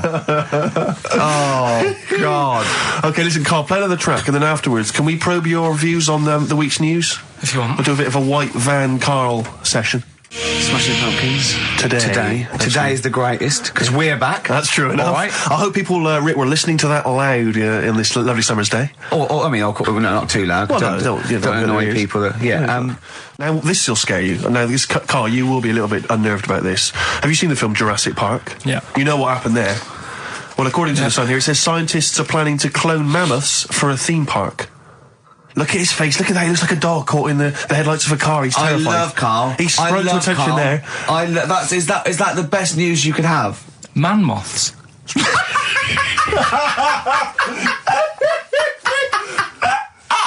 Right. Yeah, man moths. I man love moths. the fact that that's why he was so excited that they bred a man moth. What is this? Yeah, it's a human being that hides in your wardrobe and eats an entire jacket in a day. Yeah. What do you mean, man moths? Mammoths. Mammoth, the big hairy cow from the Ice Age. I mean, elephant. You're not so excited about that, then? You can take or leave bringing back mammoths to life, but a man moth... A man moth is a different matter. Oh. If we'd have never brought that up, he'd have gone and told someone now, they've bred an half man, half moth. This is how things start. This is what we mean when you hear these ghost stories. Are you slightly deaf? Is that it? When you hear these stories, you're slightly deaf, and his head was in the basket, and he went, count how many times I blink. Is it... Carl, is English your first language? Are you actually foreign? Is that the thing? Yeah. Should we speak when we say slower? foreign, we mean not of this planet. Yeah. Should we speak slower? Would that be a help to you? No, go on. Next What do you make of that? Do you think that's good? Do you think that's good to bring back mammoths? Prehistoric animals. These giant elephants. They're slow, aren't they? It's not as if they're going to get out and run fast and they can't capture them. They'll probably be a fence, to be honest, Carl. They'll probably be a fence. No, but you're asking it as if it could all go wrong, but it couldn't, could it? Well, really. but the point was about Jurassic Park is they thought it wouldn't go wrong. They thought they had it all under control. Have you learned Dinosaurs. nothing from Jurassic Park, Carl? Dinosaurs would say, "Oh, think about it before you do it." But with a airy elephant, it's not going to. Not a concern for you. Would you go along to see him? Would you be interested in that? If it was in the area. He's great, isn't he? I'd love a queue, Nothing right? impresses No, him. but what I'd like to do is Carl sitting like Yoda in a little cave, and I'd just like to see people like Tony Blair and Stephen Hawking in a queue, and they go and say, "Carl, got a bit of a problem." And thinking of cloning a man and a moth. Problem? Not an issue. No, if I'm in the area, I won't cruise around and have a look at it. Otherwise, just don't send it near my clothes. Oh, that's fantastic. So it's just for a second. As the words "man moth" came into your head, how excited were you? I mean, were you both terrified and excited?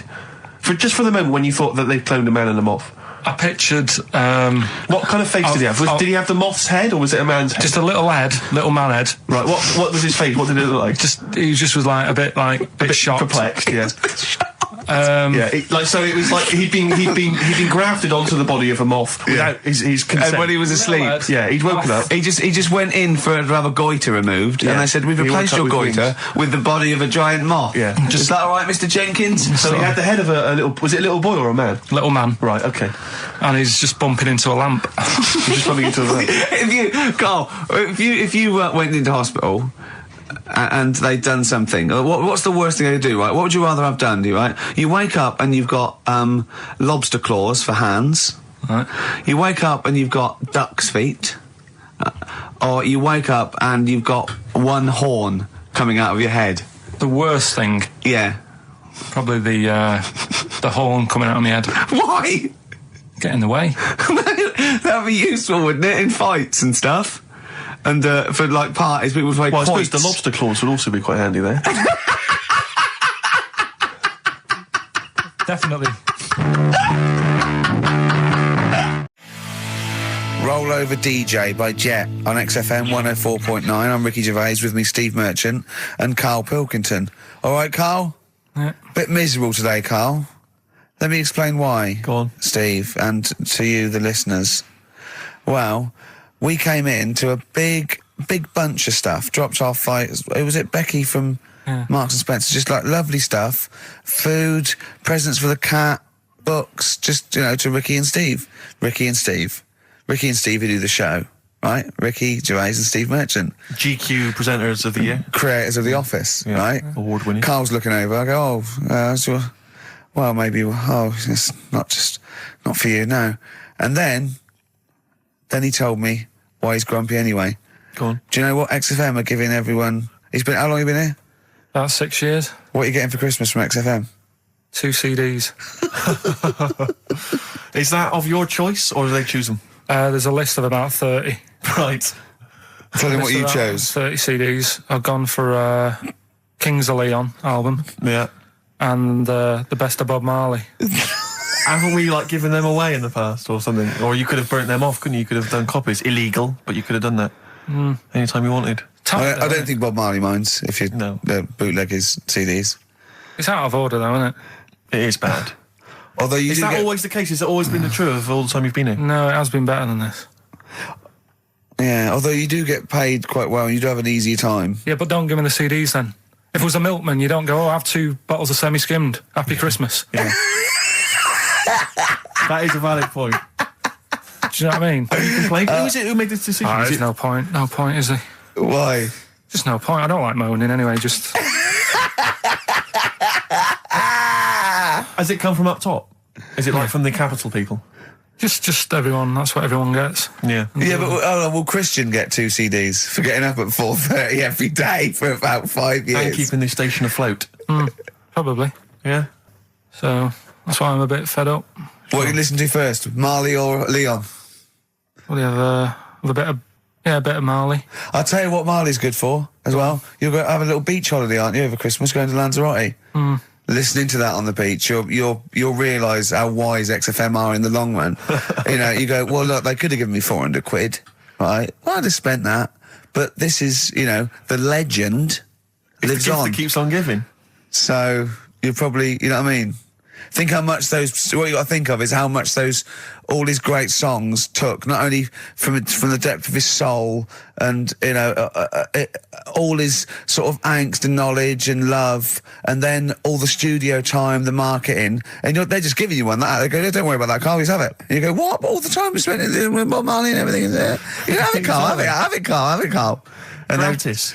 Yeah, have that. Thanks, well done. Carry on. We're still going to pay you for the work. Yeah. That's just something on top. Here's a little piece of Bob, free. Yeah, so don't moan, it's extra. So, they didn't have to give you it at all. Play a record, you ungrateful little swine. Some people, like the homeless, aren't getting anything this Christmas. This is my Except to favourite chill. Elvis Costello track of all time. It's Alison. This wasn't on the list. Right. Elvis Costello, Alison on XFM 104.9. So, that's it. Well, maybe, I'll tell you what, a good idea, Carl, just beg, just ask for other things. What do you want? What do you want for Christmas? You must have a big fan base out there willing to make you things. Maybe like a little, I don't know, gloves, pair of gloves. A little woolly hat. If you want to send a necklace in for Suzanne, that'd be handy. Mm-hmm. Oh, yeah. That's what she wants. Is Suzanne listening today? No, she's out. Right, okay, this is the dilemma. Me and Steve, yesterday, were trying to convince Carl that it would be a good idea to buy Suzanne a Christmas present. Okay? Now, why aren't you going to buy her a Christmas present? Explain, Carl, why you don't think you should buy her a Christmas present. No, I've told her I'll get her one, but in the new year. We're going away on holiday and that, so there's no point taking stuff away. Yeah. Going to Lanzarote next week. Just get her something in the sales after Christmas. For the, yeah. Yeah. Right. And me and Steve were trying to explain to Carl that she would love it if you bought her something on Christmas Day. Yeah, but she knows now. But Knows what? I've told her. So No, she's well, I'm going getting to out. tell you, do you know, right, this, dear listener, this was Carl's worry. I said, I bet she's got you something. And Carl was worried in case he got her something and she hadn't got him something. Yeah, he'd be livid. He didn't want to be down. He didn't want to be a present down. Yeah. Look at his face. So buy her a nice necklace. Don't spend, just spend £100, you know, just a little token. We're going away. We're going taking her away on holiday. You're not taking her away, are you? What, you're paying for it, are you? Yeah. Are you really? Well, half and half and that. Right. So you're paying for you to go on holiday? That's good of you. So the gift is your company, really? She's done all right. She's done all right. Why do you talk like you're 60 years old? And you've been working down the mines? I don't know, she's done all right. Do you go over to her and say, Suzanne, you're bloody lucky? I mean, You've fallen on your feet. to Look be who fair, you've Rick, got. What? I'm not sure she has done all right. I don't want to be critical, but... Oh, dear. So what are you going to get in the sales? What are you going to get Yeah, her? it depends. I'm thinking, I mean, I'll give her the choice. She can have Kingsley and old Bob Marley. Right, I'll let her decide there. Oh, dear. I can't wait to see you. Where are you going, Lanzarote? Yeah, Where's that? don't know. Suzanne sorted it out. I said, Lanzarote. I said, is that Africa or is it Spain or Portugal? Just thought you don't know. I went, what do you mean don't know? I goes, well, what's the currency? I went, don't know. I said, Suzanne booked this one, did she? Yeah. I thought, where is it? Is Lanzarote African or? Foreign. like Somewhere that. foreign. I was looking last night, and doesn't look that good. There was like one of the highlights of the things it says you've got to do is go and have. Apparently, they've got restaurants in caves, and that's like one of the things they say you must do. So, if that's a highlight, do you know what I mean? Right. So I'll do that. Go and see what that's like. Yeah. When you're on the beach, Carl, do you wear the very, very tight Speedos? No. Do you walk What's around you with wear? them? Sort of longish shorts, Yeah. t-shirt on, probably with a sort of a light shirt on top of that. Right, sure. So quite wrapped up then. Covered up. Do you wear a hat? Because obviously the bald head, there's risk of sunburn. No, I just put a bit of lotion on it. Lotion on there. Yeah. Just have a bit of a wander down the beach, have a look. Yeah. See if there's any old blokes with their tackle out and a backpack. A lot to look forward to. So Yeah. there you go. Yeah. Well, we're looking forward to finding out how you get on. Yeah, I'll let you And know. Interested to know what she gives you on Christmas Day. Probably get More anything. scintillating chat after this next song. All right, bit of placebo. Yeah, love it. Special needs. Placebo, special needs on XFM 104.9. Email in where Lanzarote is. I don't know if it's Italy or Spain, off Europe, or maybe Africa. You know, these are the sort of things. These are the reasons I come into it to at least learn something, innit, Carl? We've stopped educating Ricky, so I've stopped learning, you know, about things like the woman who ate mud all her life. I told you something before when we were in the office. What was that? What did you teach me? They've just counted how many fish are in the sea. No, they haven't. They've just done a census. A census? What, of fish? Yeah, some fellas have gone in the sea and they've got to work out. There's about... This is Spratt. Is this your son? No, he's a lodger. Okay, well, let's mark him down. That's 2. Oh, I've lost count. 6 million, 4... Oh, darn. So how many are there? About... There's a lot. Oh. Well, there are more species of fish than bird, mammal and reptile put together. Can I ask a question? That's on my DVD of animals. That's still available in the shops. Probably find it online. You'll get that slightly cheaper. $15.99. What? Go on, ask me a question. Ask me a question. Includes Karl Pilkington's also on the DVD. Yeah. That's a perfect Christmas gift. Yeah. This is a question. I was discussing this yesterday. This is not a bit of shit. This is not a joke. I genuinely have always been slightly perplexed, and we were discussing it last night. The notion of the birds and the bees. Yeah. Now, I don't mean, you know, the birds and the bees. I understand how, you know. Why they use the birds and the bees? Yeah, because, well, you see, I always, as a child, I never know. I assumed the bees were having some kind of relations with the birds. No. So what is there anything to do with the birds and the bees, or is it literally, you know, just like a euphemism? It's just the birds and the bees. No, but they do the birds do anything with the bees? No, not at all. It was where parents just take them out. It was where parents used to sidestep the issue by saying things like, you know, when a lady blackbird and a man blackbird they meet, right? They make a little nest, and then because they're in love, they have an egg. Yeah, and that was it. I understand that. That makes sense. But why the bees? Why the birds and the bees? Well. Probably, I don't know. I don't know. You see, within nature, forgive my ignorance, within nature there is no relationship between bees and birds, is there? No, not at all. No, not at all. Nothing's going on. But probably what it was, if the parent found it hard to say, you know, Daddy puts his penis at Mummy's vagina, it was much easier to say, like, in the insect world, billions of them queue up and just fill the queen with spunk for about a day. Sure. You know, avoiding the embarrassing intercourse. Exactly. That's what I think, Carl. What do you think? Were you taught about the birds and the bees? Did anyone bring that up with you? No, it was just in that class, wasn't it? When they put a video on. That's what we had. No, we had a film. And they just said, I watched that. And then... what film, though? Basic Instinct? It was just like, you know, two people. And all sat round the telly and watched it. One girl fainted. And they said, right, that's that. Next week, you know, prisms or whatever. And did it teach you everything you needed to know? Well, how much do you need to know? Yeah, true. No, true. Except one kid in my class still thought a baby came out of an arse. Afterwards, he didn't understand. I think what they should have shown on those videos is technique as much as anything. Yeah, I suppose so. Because it was largely just instructional. Wooing. Wooing. What it didn't tell you was how to get into a position where this might be of some interest. That should have been the first 4 weeks of the course. Yeah, well, obviously that baby who had the kid who had a baby. What was going on there, Carl? That was weird. Did you see that? Yeah, that was going to be your favourite programme, wasn't it? Yeah, it wasn't that good in the end. Why? You told us about this story ages ago, didn't you? Ages ago. I told you about a year ago about a baby that had a baby. Yeah, a bit different. The baby that had a baby, isn't it? Whereas a Siamese twin with a breech actually just, you know, developed inside him for, you know, it wasn't even developing. It was a twin stillborn that just was inside, enveloped in the other one's body. So it's a little bit different to a baby. What had a baby, isn't it? Yeah. Actually disappointed he was. Do you know what he said to me? He went, well, I thought it was going to come out. And go, oh, bloody hell, I'm 7. What a waste of my life. Like he'd been in there going, oh, hello? Hello? I'm 7. Idiot. Yeah. Yeah, a bit disappointing. But there was a programme on after that, right? At 10 o'clock on Discovery. Now I haven't got Discovery. Oh, right. It was about... Good? Oh, I didn't see it. This is it. Right, I was going to say to people, if they've got a copy of it on tape, if they can send it in. What was it? About a baby with 4 legs. Right. That was on at 10 on... It wasn't a puppy? No.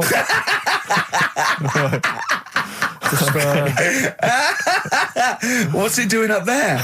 Yeah. It's my baby. Oh, is it Mum? All right then, Yeah. fine. Yeah. It's got 4 legs, yes. Yeah. Sometimes they do have Look, 4 legs. Dad's gone. He's never coming back. You've got to get over it. So if anyone's It's not a got baby. that, send it in. Oh, Right, dear. okay, Send it in. good. So you want a tape with a baby with 4 legs. You're going to be disappointed again. It's not going to be like a baby with 4 legs who's running up the curtains. You know what I mean? It's not going to be that. It's probably going to be 2 legs and then 2 sort of like floppy appendages. You know what I mean? They're not going to be brilliant. It's not going to be like Jake the Peg. You're going to be disappointed. Apparently Lanzarote is one of the Canary Islands. Oh, is it? Although we've also been told it's part of Spain. Right. I don't know yeah. who to believe. I don't know who to believe either. That puts me back because I knew it was either one of them. Yeah. Yeah, I just it. What about it? Pilot knows, doesn't he? Pilot knows where he's going. I thought so, yeah. Doesn't matter then. Right, we're playing Jayhawks. Let's play it. Love it. Got bored with that conversation, did you? Jayhawks, save it for a rainy day. We had a lot of emails, Rick, saying, is Karl the fat bloke from The Office? Oh, Keith. No, not at all. Well, No. Karl has answered. no discerning talent whatsoever. Karl presses the buttons. Yeah, that guy's a funny sort of comedian. Yeah. Oh, incidentally, we've also had an email that says, sack Karl. Your thoughts? It's not worth it. What difference does it make? Do you know what I mean? So Alive, Ryan Adams on XFM. We're here by ourselves. Where's Karl, Steve? Well, if we can get through this link, Rick, there's no need for him whatsoever, because I'm manning the desk, you're over there providing the shtick and the comedy, the laughs, the entertainment. Karl is making us a cup of tea, but he was too late for that even. You know, he's providing very little for the show. I think he's threatened to bring Rockbusters back for one last time. Looking forward to that enormously. Yeah. Now, I like Ryan Adams, but I prefer his sort of like melancholy, sort of modern alt country sort of vibe than that one. Yeah. Which brings me nicely to this. Okay. I got sent a CD in the week. Yeah. All right. Just play this. You want me to play it? Yeah. Isn't that great? It's brilliant. I love that. It makes it sound like a real song. Yeah. And he just phoned to ask permission. Of course, I said yes, but on his website. I don't know what he's doing. His name's Ben O'Sullivan, and I think it's part of a live gig by the time. He's just stuck that on a CDR for me. That's great, isn't it? Yeah. He's got a great voice as well. It's brilliant. Just a little bit more. I think we should explain for people who probably don't know why we're playing this. It's actually a David Brent song from The Officer, and he's covered it. That's he's covered it. Part of Series 1, of course, and both Series 1 and Series 2 are still available on DVD. Perfect. We don't Christmas need gift. Karl. You don't, you're absolutely Can't right. you just play a record without going wrong now? Let's see, we've played that, we're talking. Why don't you introduce The Long and Winding Road? This is the version from that remix Let It Be album where they've taken all the strings off of the Phil Spector version. I'll see if I can. This is Long and Winding Road by the Beatles, but this is the one where they've taken all the strings and stuff, that Spielvector version. Spielvector. So close. So close. Long and Winding Road. I love that, but I don't like the way McCartney sings here. There's just one, he goes, you leave me waiting here. Well, he's always got that slightly affected But it sounds style, like doesn't it? Richard Burton or something, here. Yeah. But it's only one that does it, but I don't know why. I just think he likes it or wants to go back and change it. Maybe it's like...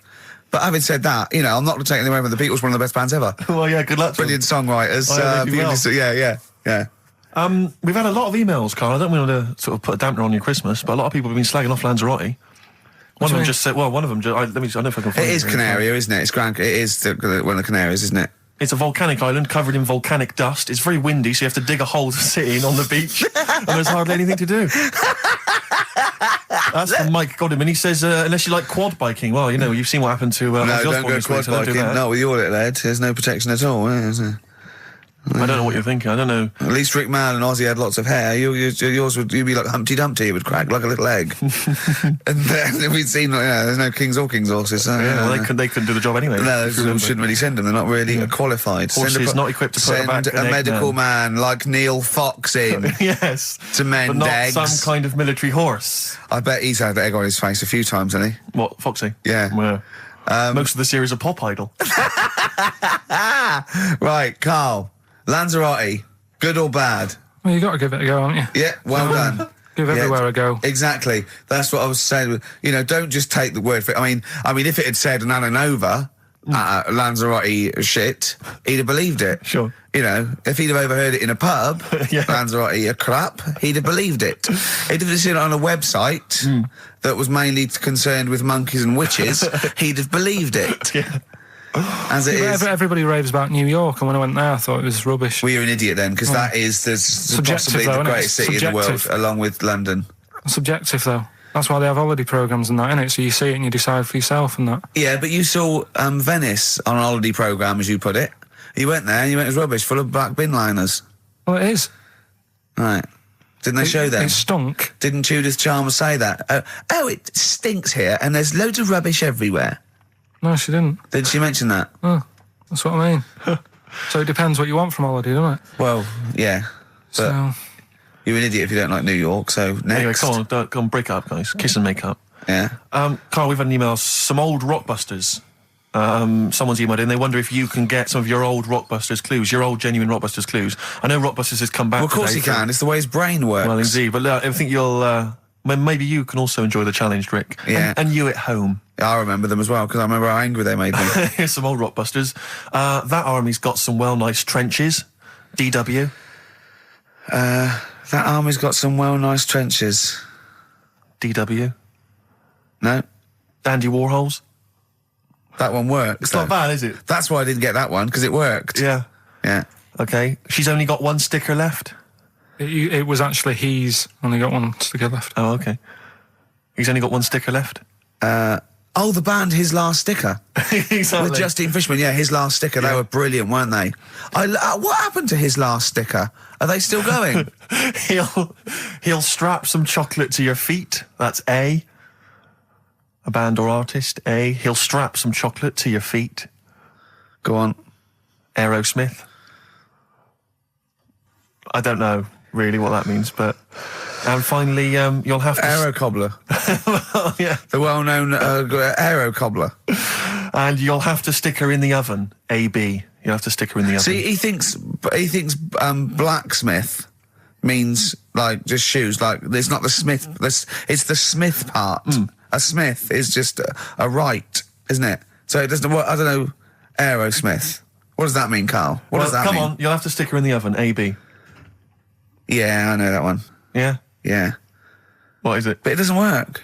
Apparently it does. You'll have to stick her in the oven. AB. Single or artist. What, Anita Baker? Anita Baker. Why you have to stick her in the oven? I need to bake her. Oh, I need to. But why didn't you say, like, you'll have to get his hair cut and put a nice white chef's hat on? That's Anita Baker. See, that works. That works, Carl. I need to bake her. Doesn't work. It is shite. Okay, well, listen. Before you judge, listen to today's Rockbusters. Okay. They're here with us now. Here's Karl Yeah, Pilkington. brought He's it got back them. just for Christmas. Brilliant. I've only got two really because what? I was trying to work one out before, right, in my little room. Yeah. I was looking at different band names, thinking, what can I do? Yeah. Couldn't concentrate because Ricky was in there trying to spray deodorant all over the place. Right? Well, you should have done them yesterday. You should have shut me out. Right. So there's just two. Brilliant. Well, Okay. I've kind of got an idea for the third one. fine, I'll all right. have a go. Yeah. Right, so anyway, the first one... Should we play a record and come back to this? 'Cause We'll it's do been it quickly, we'll do it quickly. No, play a Alright, record. This is then. rubbish. Yeah. Rubbish. Libertines. Useless. Give me the gifts. Let me have a look what prizes you've got. Libertines, Don't Look Back Into the Sun on XFM. Well, the general public are getting involved with Carl's holiday, and, I mean, this has been a damning report on Lanzarote. There's not been a positive word written about Lanzarote so far. Wow. It's volcanic, there's no natural water supply. Apparently there's no natural water supply. It's You all have to sit in a imported. hole. What do you think of this, Carl? What do you think of the people that want you to know that you're going to a rubbish place when you can't change it? What do you think of that? Rubbish though, will it? What do you mean? Be all right. What do you mean it'll be right? Because I'm going to go there thinking, oh, there's no water and that, and there will be water. No, they didn't say there's no water. What did they say then? There's no natural water supply. Whatever. I'm not bothered. Doesn't bother me. All right. I'm going to have a good time and that. What are you going to do? What do you plan to do? Got a book. What book you got? Rich Hall book. I'm just going to read that. So, Brilliant. and the weather's better than here, isn't it? Yeah. So... gonna have a good time. Someone emailed just now. They said they're listening online and there's a problem with their computer and everything's sped up. The music's sped up. Our voices, Rick, are sped up, except Carl's. That's how slow he speaks. So when everything's sped up, he sounds a normal. Right, we're doing Rockbusters. Yeah, come on. Listening Steve, online. do you want to do the clues? I won't do the clues, I'll never be able to piece them together, but I'll give you the prizes. The Old Grey Whistle Test, Volume 2, Kumar's at number 42, Volume 2, or maybe that's Volume 1, who cares? Porridge, Series 3, Volume 2, The Office, complete second series on VHS, for anybody who's still got grandparents.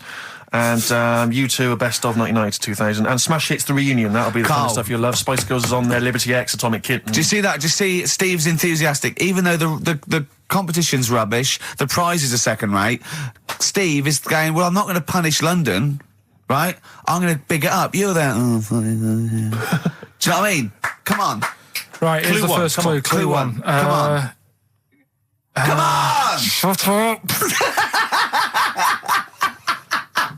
Come on! Can't do any photos because it's been nicked by a German. Right, start again. Oh, Start again. what? Clue 1. Rockbusters, Clue 1. Okay, this is Rockbusters with Karl Pilkington. Go! I can't do any photos because it's been nicked by a German. And what's the initial? AC. Right? Next. Second clue. If you keep eating, this bit of your body will get bigger. PC. PC. It's an artist or a band. Who is it? PC. If you keep eating, this part of your body will get bigger, right? Yeah. And the last one I'm not really sure about. If you... He's actually winging it now. Imagine if this was Mastermind. I'm not sure about it. I know your specialist subject Come is... on! Okay, go! The place where you go to take your dog a walk and that. The place where you go to take your dog a walk. Forget it then. No, we'll do it! No, do it! Get you. Tim Burgess. Oh my Corazon, is that? Yeah. What's that mean? I have no idea. Phone in if you know. No, don't bother. Oh, email then, at least. Okay. I'd like to know these things. Sure. We were doing Rockbusters just before the ads and the record. Rick, I know you were enjoying it. Yeah, come on, get this clue out, Carl. There's 3. What is it? Right, the first one was... No, we don't got the first 2. What's Can't the do third? any photos because it's been nicked by a German. Yeah. Second one, if you keep eating, this bit of your body will keep getting bigger. Yeah, it's different every time. Go on, what's the third one? And where you take your dogs for a walk and that, or you might go there on a Sunday. What? Sort of... Oh, Jesus. Rick, Right. please, Rick, just be quiet for just a moment. Right, okay, do this clue. Right, start from now. This is the third Rockbuster clue. That was a Freudian slip. Yeah, God, we'll get done. Right, go on then, go. Where you take your dog a walk, or you might go there on a Sunday and that. People sort of might taste that area. Right? Oh, you are, it's rubbish. AP. Right, well, the other one's AP as well, eh? AP. What? I AP. see. Ricky.Gervais at XFM.co.uk. AP. A quick reminder of them again with the initials. Quick, go. This is such The rubbish. first one, can't do any photos because it's been nicked by a German. Second one, if you keep What was the eating... initial? AC. If you Don't keep, get annoyed, that's what the game's about, the initials. Yeah, if you keep eating, this bit of your body will get bigger. That's PC, right. right? And where you take your dog maybe on a Sunday and you go for a walk there and that, have a taste of it. That's different. AP, just email in and you win some stuff. Ricky.Gervais at xfm.co.uk. What rubbish. I wonder why we stopped this game. Well, I think it's probably exhausted him. He needs to go to some kind of volcanic dust island for a holiday. With no water, Yeah, exactly. just to dry out and get some new ideas. Oh, I'd love to see you sitting there on these black ash sands, just sitting there going, I'm thirsty, Suzanne. There's no natural water. I've finished my Rich Old book. I can't focus. I'm going blind. I need some water. Oh, brilliant. Oh, bless him. Anyway, happy Christmas. We said we weren't getting out, didn't we? Right, go on then.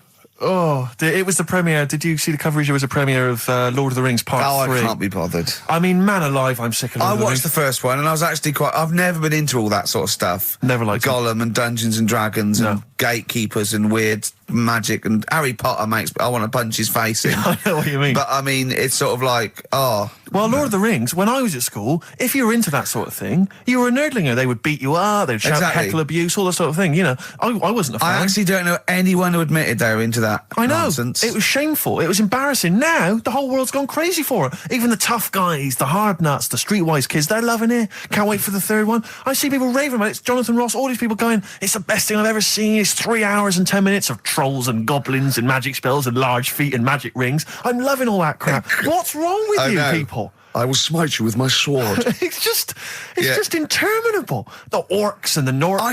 I saw some people playing this game. They had a big manual and a dice, and they're in a pub, and they're all fat with beards, right?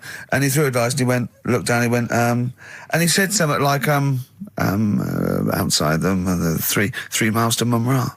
And they went, oh, well done. I know. I want to go and say, what is this game? Yeah. What? It's absolutely extraordinary. Well, they showed some coverage of the Lord of the Rings premiere on TV, and there were people dressed up as some of the characters. Yeah. There was a girl chatting saying, well, I just think Gollum's hilarious. What? People talking about telling me Gollum's hilarious in this new film. How is he funny, my precious? Oh, my precious. What's funny about this? I'm losing it. I'm genuinely... Is he like Yoda? I don't know what the joke is. I'm missing it all. And when the walking trees started talking... Oh, man, I love it. Gollum's the little one that looks a bit like Gandhi. Yeah, exactly. The computer-animated Gandhi. Yeah. Yeah. Is that all right? Yeah. I think that's how he's described in the book. But this is the other thing. I say, then they go, Tolkien, J.R.R. Tolkien, he's a genius. You know, he created his own language. Whoopee! Carl comes up with a new word every week that he's made up. He's not a genius. Yeah. Well, the bloke, a look of frighteningness came across his face. Frighteningness. Yeah. Carl's new word. Although, you know, Shakespeare introduced 1,200 words to the English language, apparently. Well, he was a genius. He's estimated. And I only know one of them. Yeah, what was Brilliant. It? Brilliant? Yeah. How did he come up with that? I don't know. I reckon maybe he was reading Macbeth and went, I'll tell you this is brilliant. Yeah, and his wife said, what? This is brilliant. I'll tell you this is absolutely brilliant. I don't know what you mean. Sort of. Will. Oh, it's sort of better than good. Read it, see what you think. Well, it's good, yeah, but I mean... Read it again. It's getting better each time. Is it brilliant? It is brilliant. Yeah, see? Yeah. I don't know how when the audience were there on that first night. Brilliant. I know, it wasn't brilliant. It was excellent, he came up with. Oh, fair enough, it's the same sort of thing. Yeah. But on the first night, when everyone was in the theatre, you know, the dregs, the Karls of the Middle Ages, they're still sat there.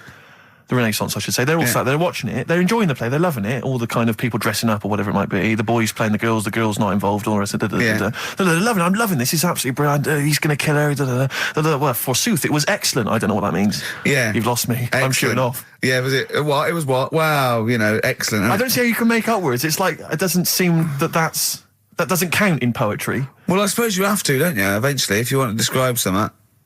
Why? Just use the words that exist, isn't that the rule? No, but we know that's why we borrow from other languages. There are certain phrases that can't be translated because it's that there are no words in other languages for them. I mean, I think we beat the second language by about double. What language? I think in English we have got about, I think Russian's second, but I think we got twice as many words. So there are obviously things that we say that cannot really be translated. Yeah. And so, you know, ours is just great for obviously poetry and... It makes sense when you think about things like blancmange. Blancmange is like good, yeah. Wobbly pudding. I know. In English. But I think if there are, I don't know how many there are, someone would know, but say there's about 100,000 possibilities, right? I think we probably know, as educated people like us, Steve, we probably have about 20,000. Sure. Right? I really don't think we need that other 80,000. No. I'm not walking around going, I don't know what they're talking about. Exactly. What did he say? What is that? I mean, that happens possibly once or twice a year when I go, sorry, what does that mean? Yeah. Do you know what I mean? Carl, you look bored, mate. We had a real conversation. I think there. he switched off when I said forsooth. Bruce Forsooth, you know him. So much better than last week. You know him, don't you, Carl? Got a song on, yeah? Yeah, boards. Okay, there was a monkey, right? No, he's right. It was a professor of English. No Blue Sky, The Thorns. That's beautiful, isn't it? On XFM 104.9. Carl, you're losing your rag a little bit. What's the matter? Nothing, go on. See? What's the matter? What's the matter with I've Carl? got something to cheer him up. Someone's emailed in, Emma's emailed in, she said that for those that know, those in the know, they referred to Lanzarote as Lanzagrotte. Brilliant. He's a bit fed up. He's got 2 CDs for Christmas from a company that's he's been with for 6 years. He's a little bit grumpy about having to answer the phones. He wouldn't go and make Steve another cup of tea immediately. Selfish. Yeah. Carl, what are you thinking? Nothing. Go on, what were you doing? Come on, Carl, you're getting paid for this. Project. Out. We'll take one of those CDs away. All right. What were we talking about? Lord of the Rings. Yeah. Sick of it, as I say. So there's some people dressed up on TV. They were dressed up as the characters. They had their sort of costumes. There was a guy I went to university with. I don't want to mention his name. Went into his room once. He's into that sort of thing. He showed me in his wardrobe. He had a full-size Star Trek outfit that his mum had made for him. His mum had made for him. But I wanted to say, well, A, you've taken it to university, but B, when are you going to wear that? Yeah. When are you ever in the mood to wear that? Well, you never know when. Like on Apollo 13, wasn't it, when someone had measles or someone else got in. Sure. So you might go, oh, I can't believe it. Can't believe it. The Enterprise, Uhuru can't make it. But it's the idea of that being, I'm not one to speak, but it's that idea of that sort of being attractive to women. Because that's presumably generally when you're at university, when you're 18, 19, that's the reason you wear those kind of clothes, is to try and make a bond with someone, isn't it? Try and establish some kind of connection. Yeah. Saw a guy walking down the street the other day, must have been 18, 19, wearing on his t-shirt, it just had a picture and the words Star Wars Phantom Menace. He probably like. But it's just the idea of a girl going, yeah, well, I'm in that film as well. Yeah. Because it's supposed to be kind of kooky and eclectic t-shirts, aren't they, normally? They're supposed to be a bit sort of radical and a bit offbeat. My favourite, though, are, I love fat goths. Yes. I really love Who fat are still goths. persevering with it, even into their 30s? I like fat young ones. I love fat 18-year-old goths. I really like them. They're one of my favourites. And I like 42-year-old goths who they're losing all their hair. They just grow it at the back. But I don't know what jobs they do. But their main hobby is looking like Nosferatu and wearing lots of silverware. That's one of my favourites. I think I mentioned to you before. I saw a girl on the tube. She had a bag, and she was quite gothy. She had a bag, and it sort of had like a Barbie's head, kind of sort of defaced hanging from there, and loads of badges and tassels and little motifs and odd things. And she decorated the bag, and then had sort of things like legalise cannabis and ban the bomb, and stop the war. Yeah. And I just wanted to grab her and say, you doing much about the war, or are you working mainly on the bag?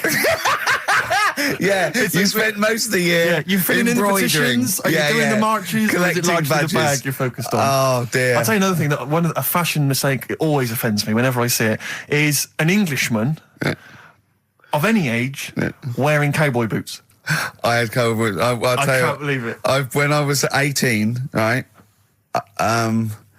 I went out and got a pair of cowboy boots. The cheapest. I mean, they were the only ones I could afford. Awful. Why? I mean, was that 'cause they were like clogs that came up to the knee. They were so uncomfortable. And why did you get them? Who was wearing them at the time that you thought they were cool? Clint Eastwood. Right. Okay. And I had cowboy boots. I put segs in them. What segs? Which the little things you nail into the bottom. So they sort of clip-clop as you walk. Right. So I'm 18, right? Those tight jeans, so tight in fact I thought I had to enter the doctor, and I said my balls are aching, and I went off. I said, I've got a pain in my epididymis and all this, which I was doing biology, and he went, your jeans are too tight, they're squashing your balls. Right? So I had cowboy boots, right, and pale ones, not even sort of like finished properly, sort of like just the raw sort of leather, cheap wooden bits at the bottom, segs, really tight Levi's, and a red sweatshirt with bullshit on it. That was a present. Just embroidered on. I looked pretty hot, baby. Oh yeah. Yeah, and I remember once as well. This was really embarrassing. I had leather jacket, and how old were you? Oh, this is embarrassing. 26, I think. And I just had a nice leather jacket, right? But I was bored one day, and so it's about 1986, 87. Yeah, 87 must have been. And I just painted on the lapel a little acid.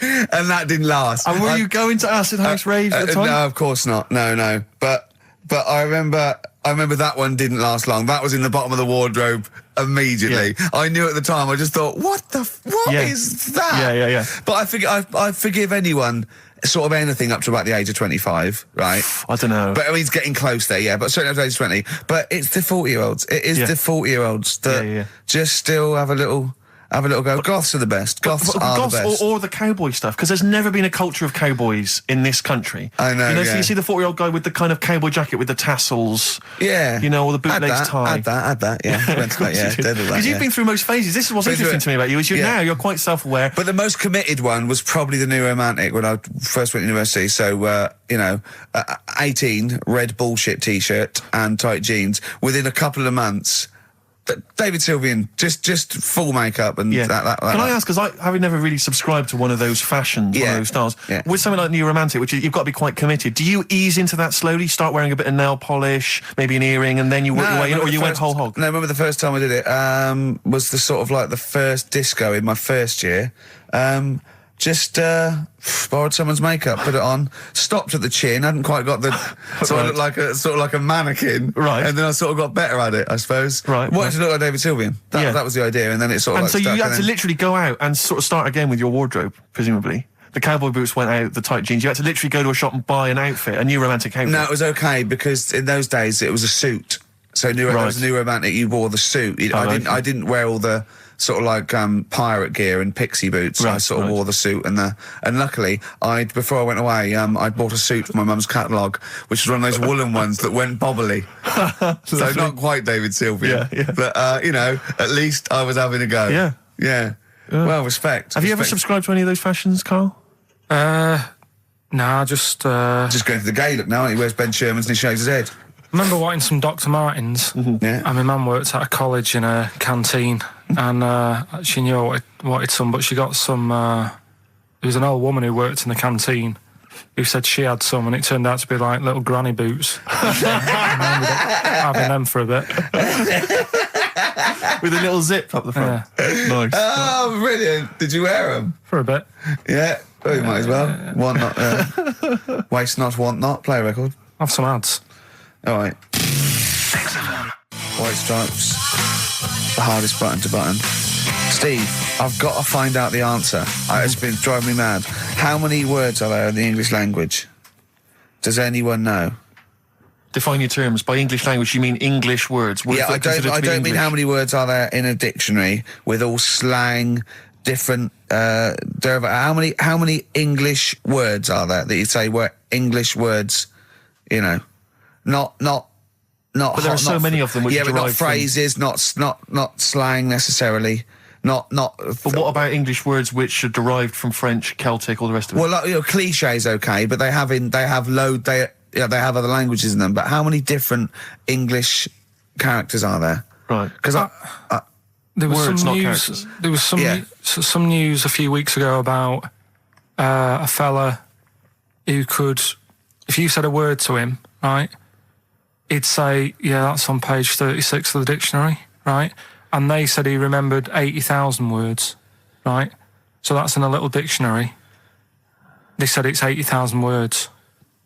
Mm-hmm. Right, so does that clear that up? Well, I thought there was about 100,000, right, English words in use, not counting all the other little bits and pieces, phrases, slang.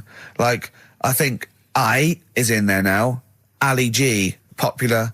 Now, I don't know whether I should count that or not. Well, if you're one of our listeners, perhaps if you know somebody who finished school, you could maybe pop next door, get them, ask them, and then email in the answer, ricky.gervais@xfm.co.uk if you've got an answer for that. Talking of email correspondence, Rockbusters. Oh, Rick is underway. People Have we are got monkey news? Absolutely loving that.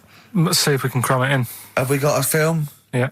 We should do that then. Well, Let's finish do one thing and move Rockbusters. on. Jesus, calm down. All right, Rockbusters. Let's get this third one out of the way because it's tricky.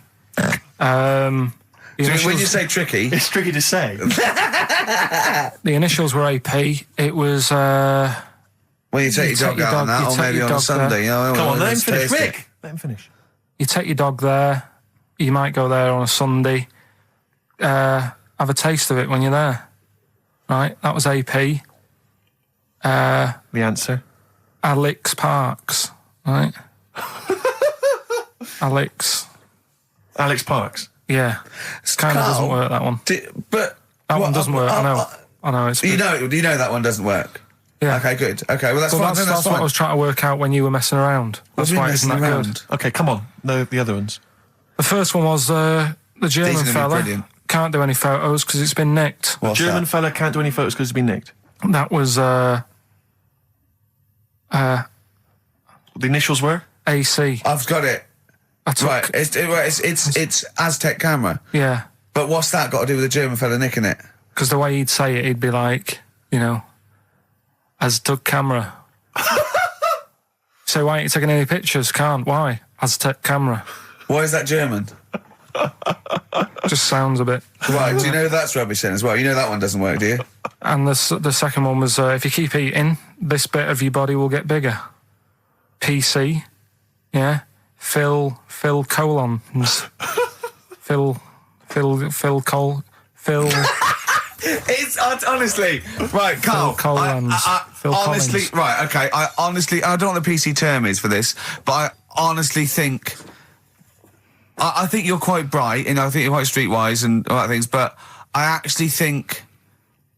Oh, I've got to be so careful here not to offend people. But I think you might be. Could you maybe describe it through a sound? You might be educationally subnormal. Does that worry you? No.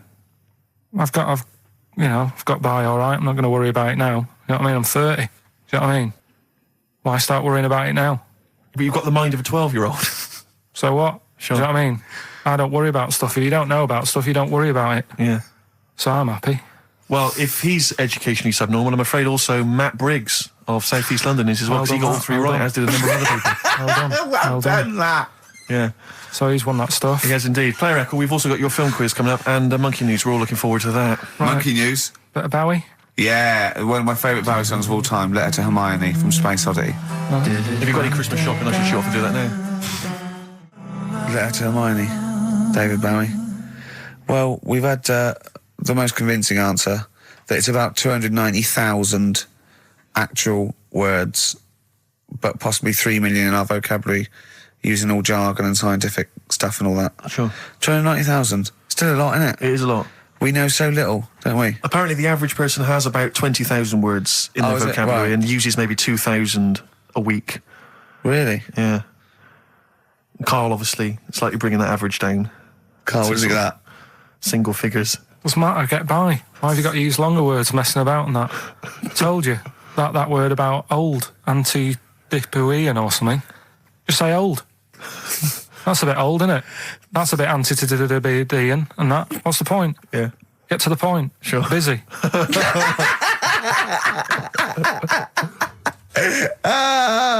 Right, okay. Are you in a film this week, Carl? We're doing that now. Yeah, go on.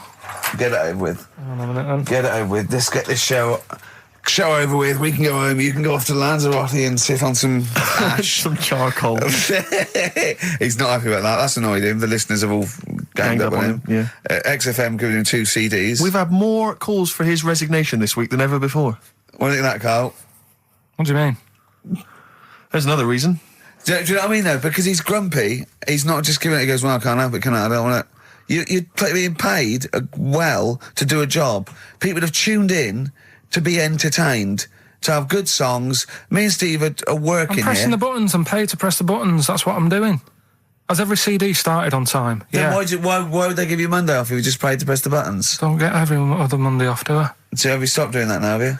Well, yeah. Why? Because there's work to do in that. I'm not moaning about it. Let's get on with it. Right, Scrooge, right, is the film that I'm in. Thought I'd do a Christmassy one. Okay.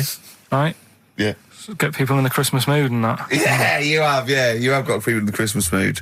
You're like Santa visiting them. So It's you in the film Scrooge. Yeah, Which yes. version of Scrooge? the old one. Is it? If it's just you moaning with bells, I'll be annoyed. Right, go That on is then. essentially Scrooge. yeah. Right, Scrooge, listen to this, and then there's some question at the end, All right. and you can win some stuff and that. Yeah. All right. Yeah.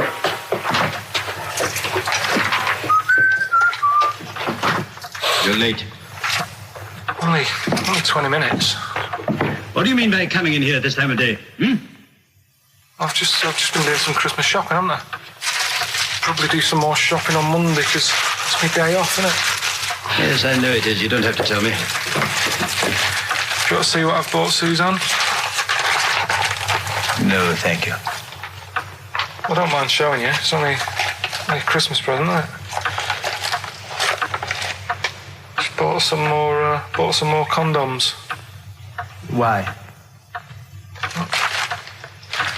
Well, I bought some last year. Got 2 boxes.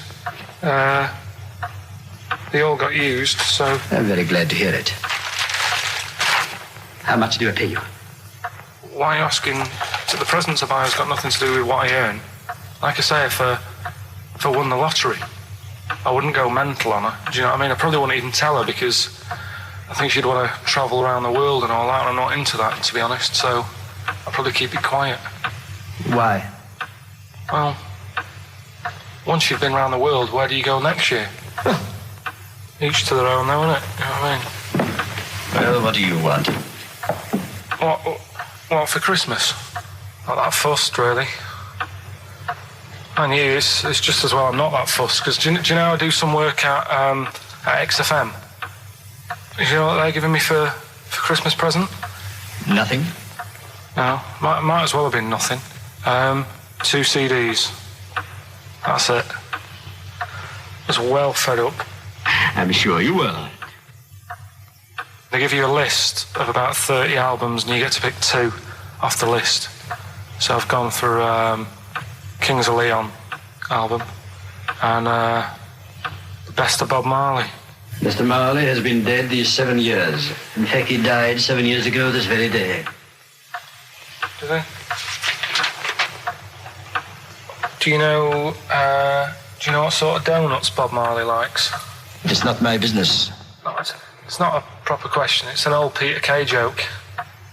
He likes the ones with jam in. Do you get it?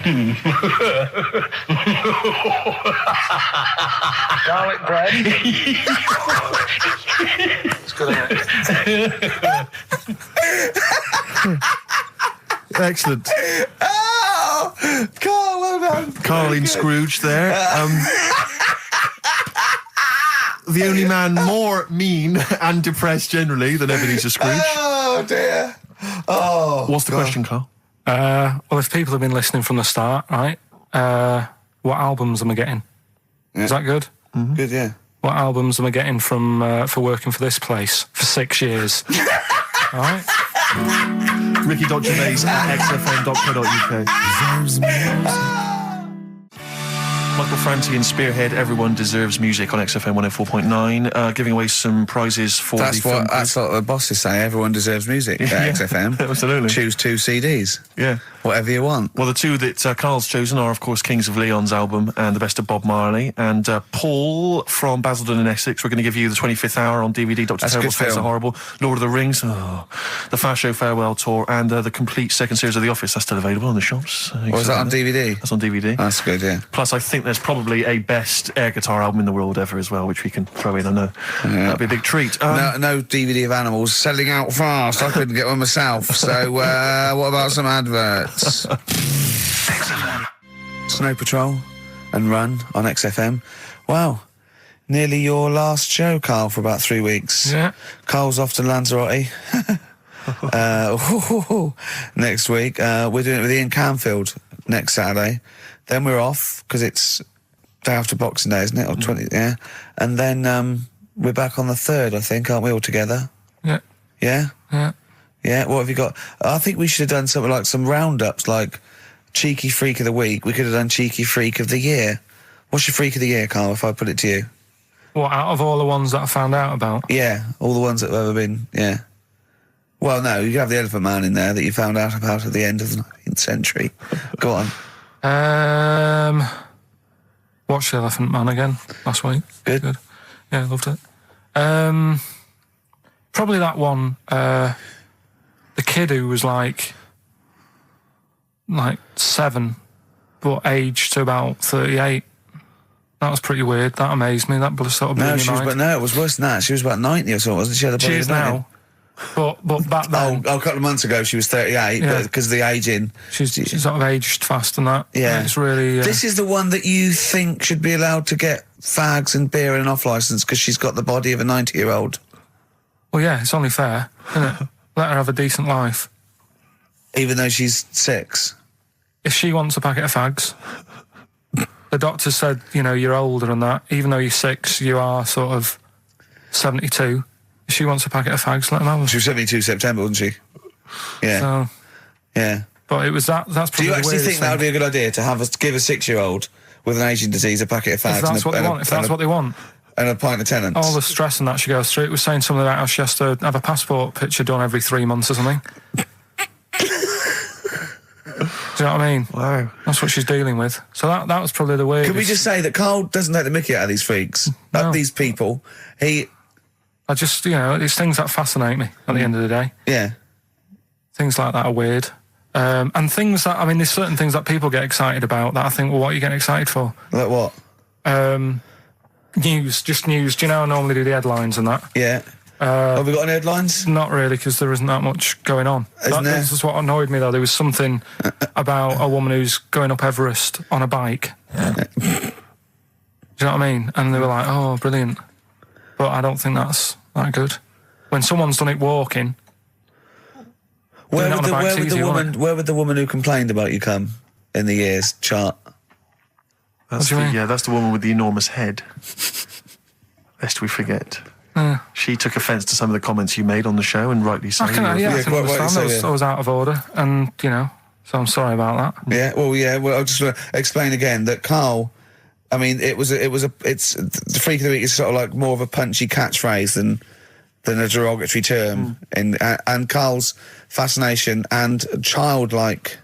I think we'd have to include Karl in the roundup. Yeah. He'd certainly be in the top 10. I think the fact that she didn't sort of pursue any official complaints means that she's a bigger person than you, Karl. Yeah, really, because certainly, Well, so headways, she is.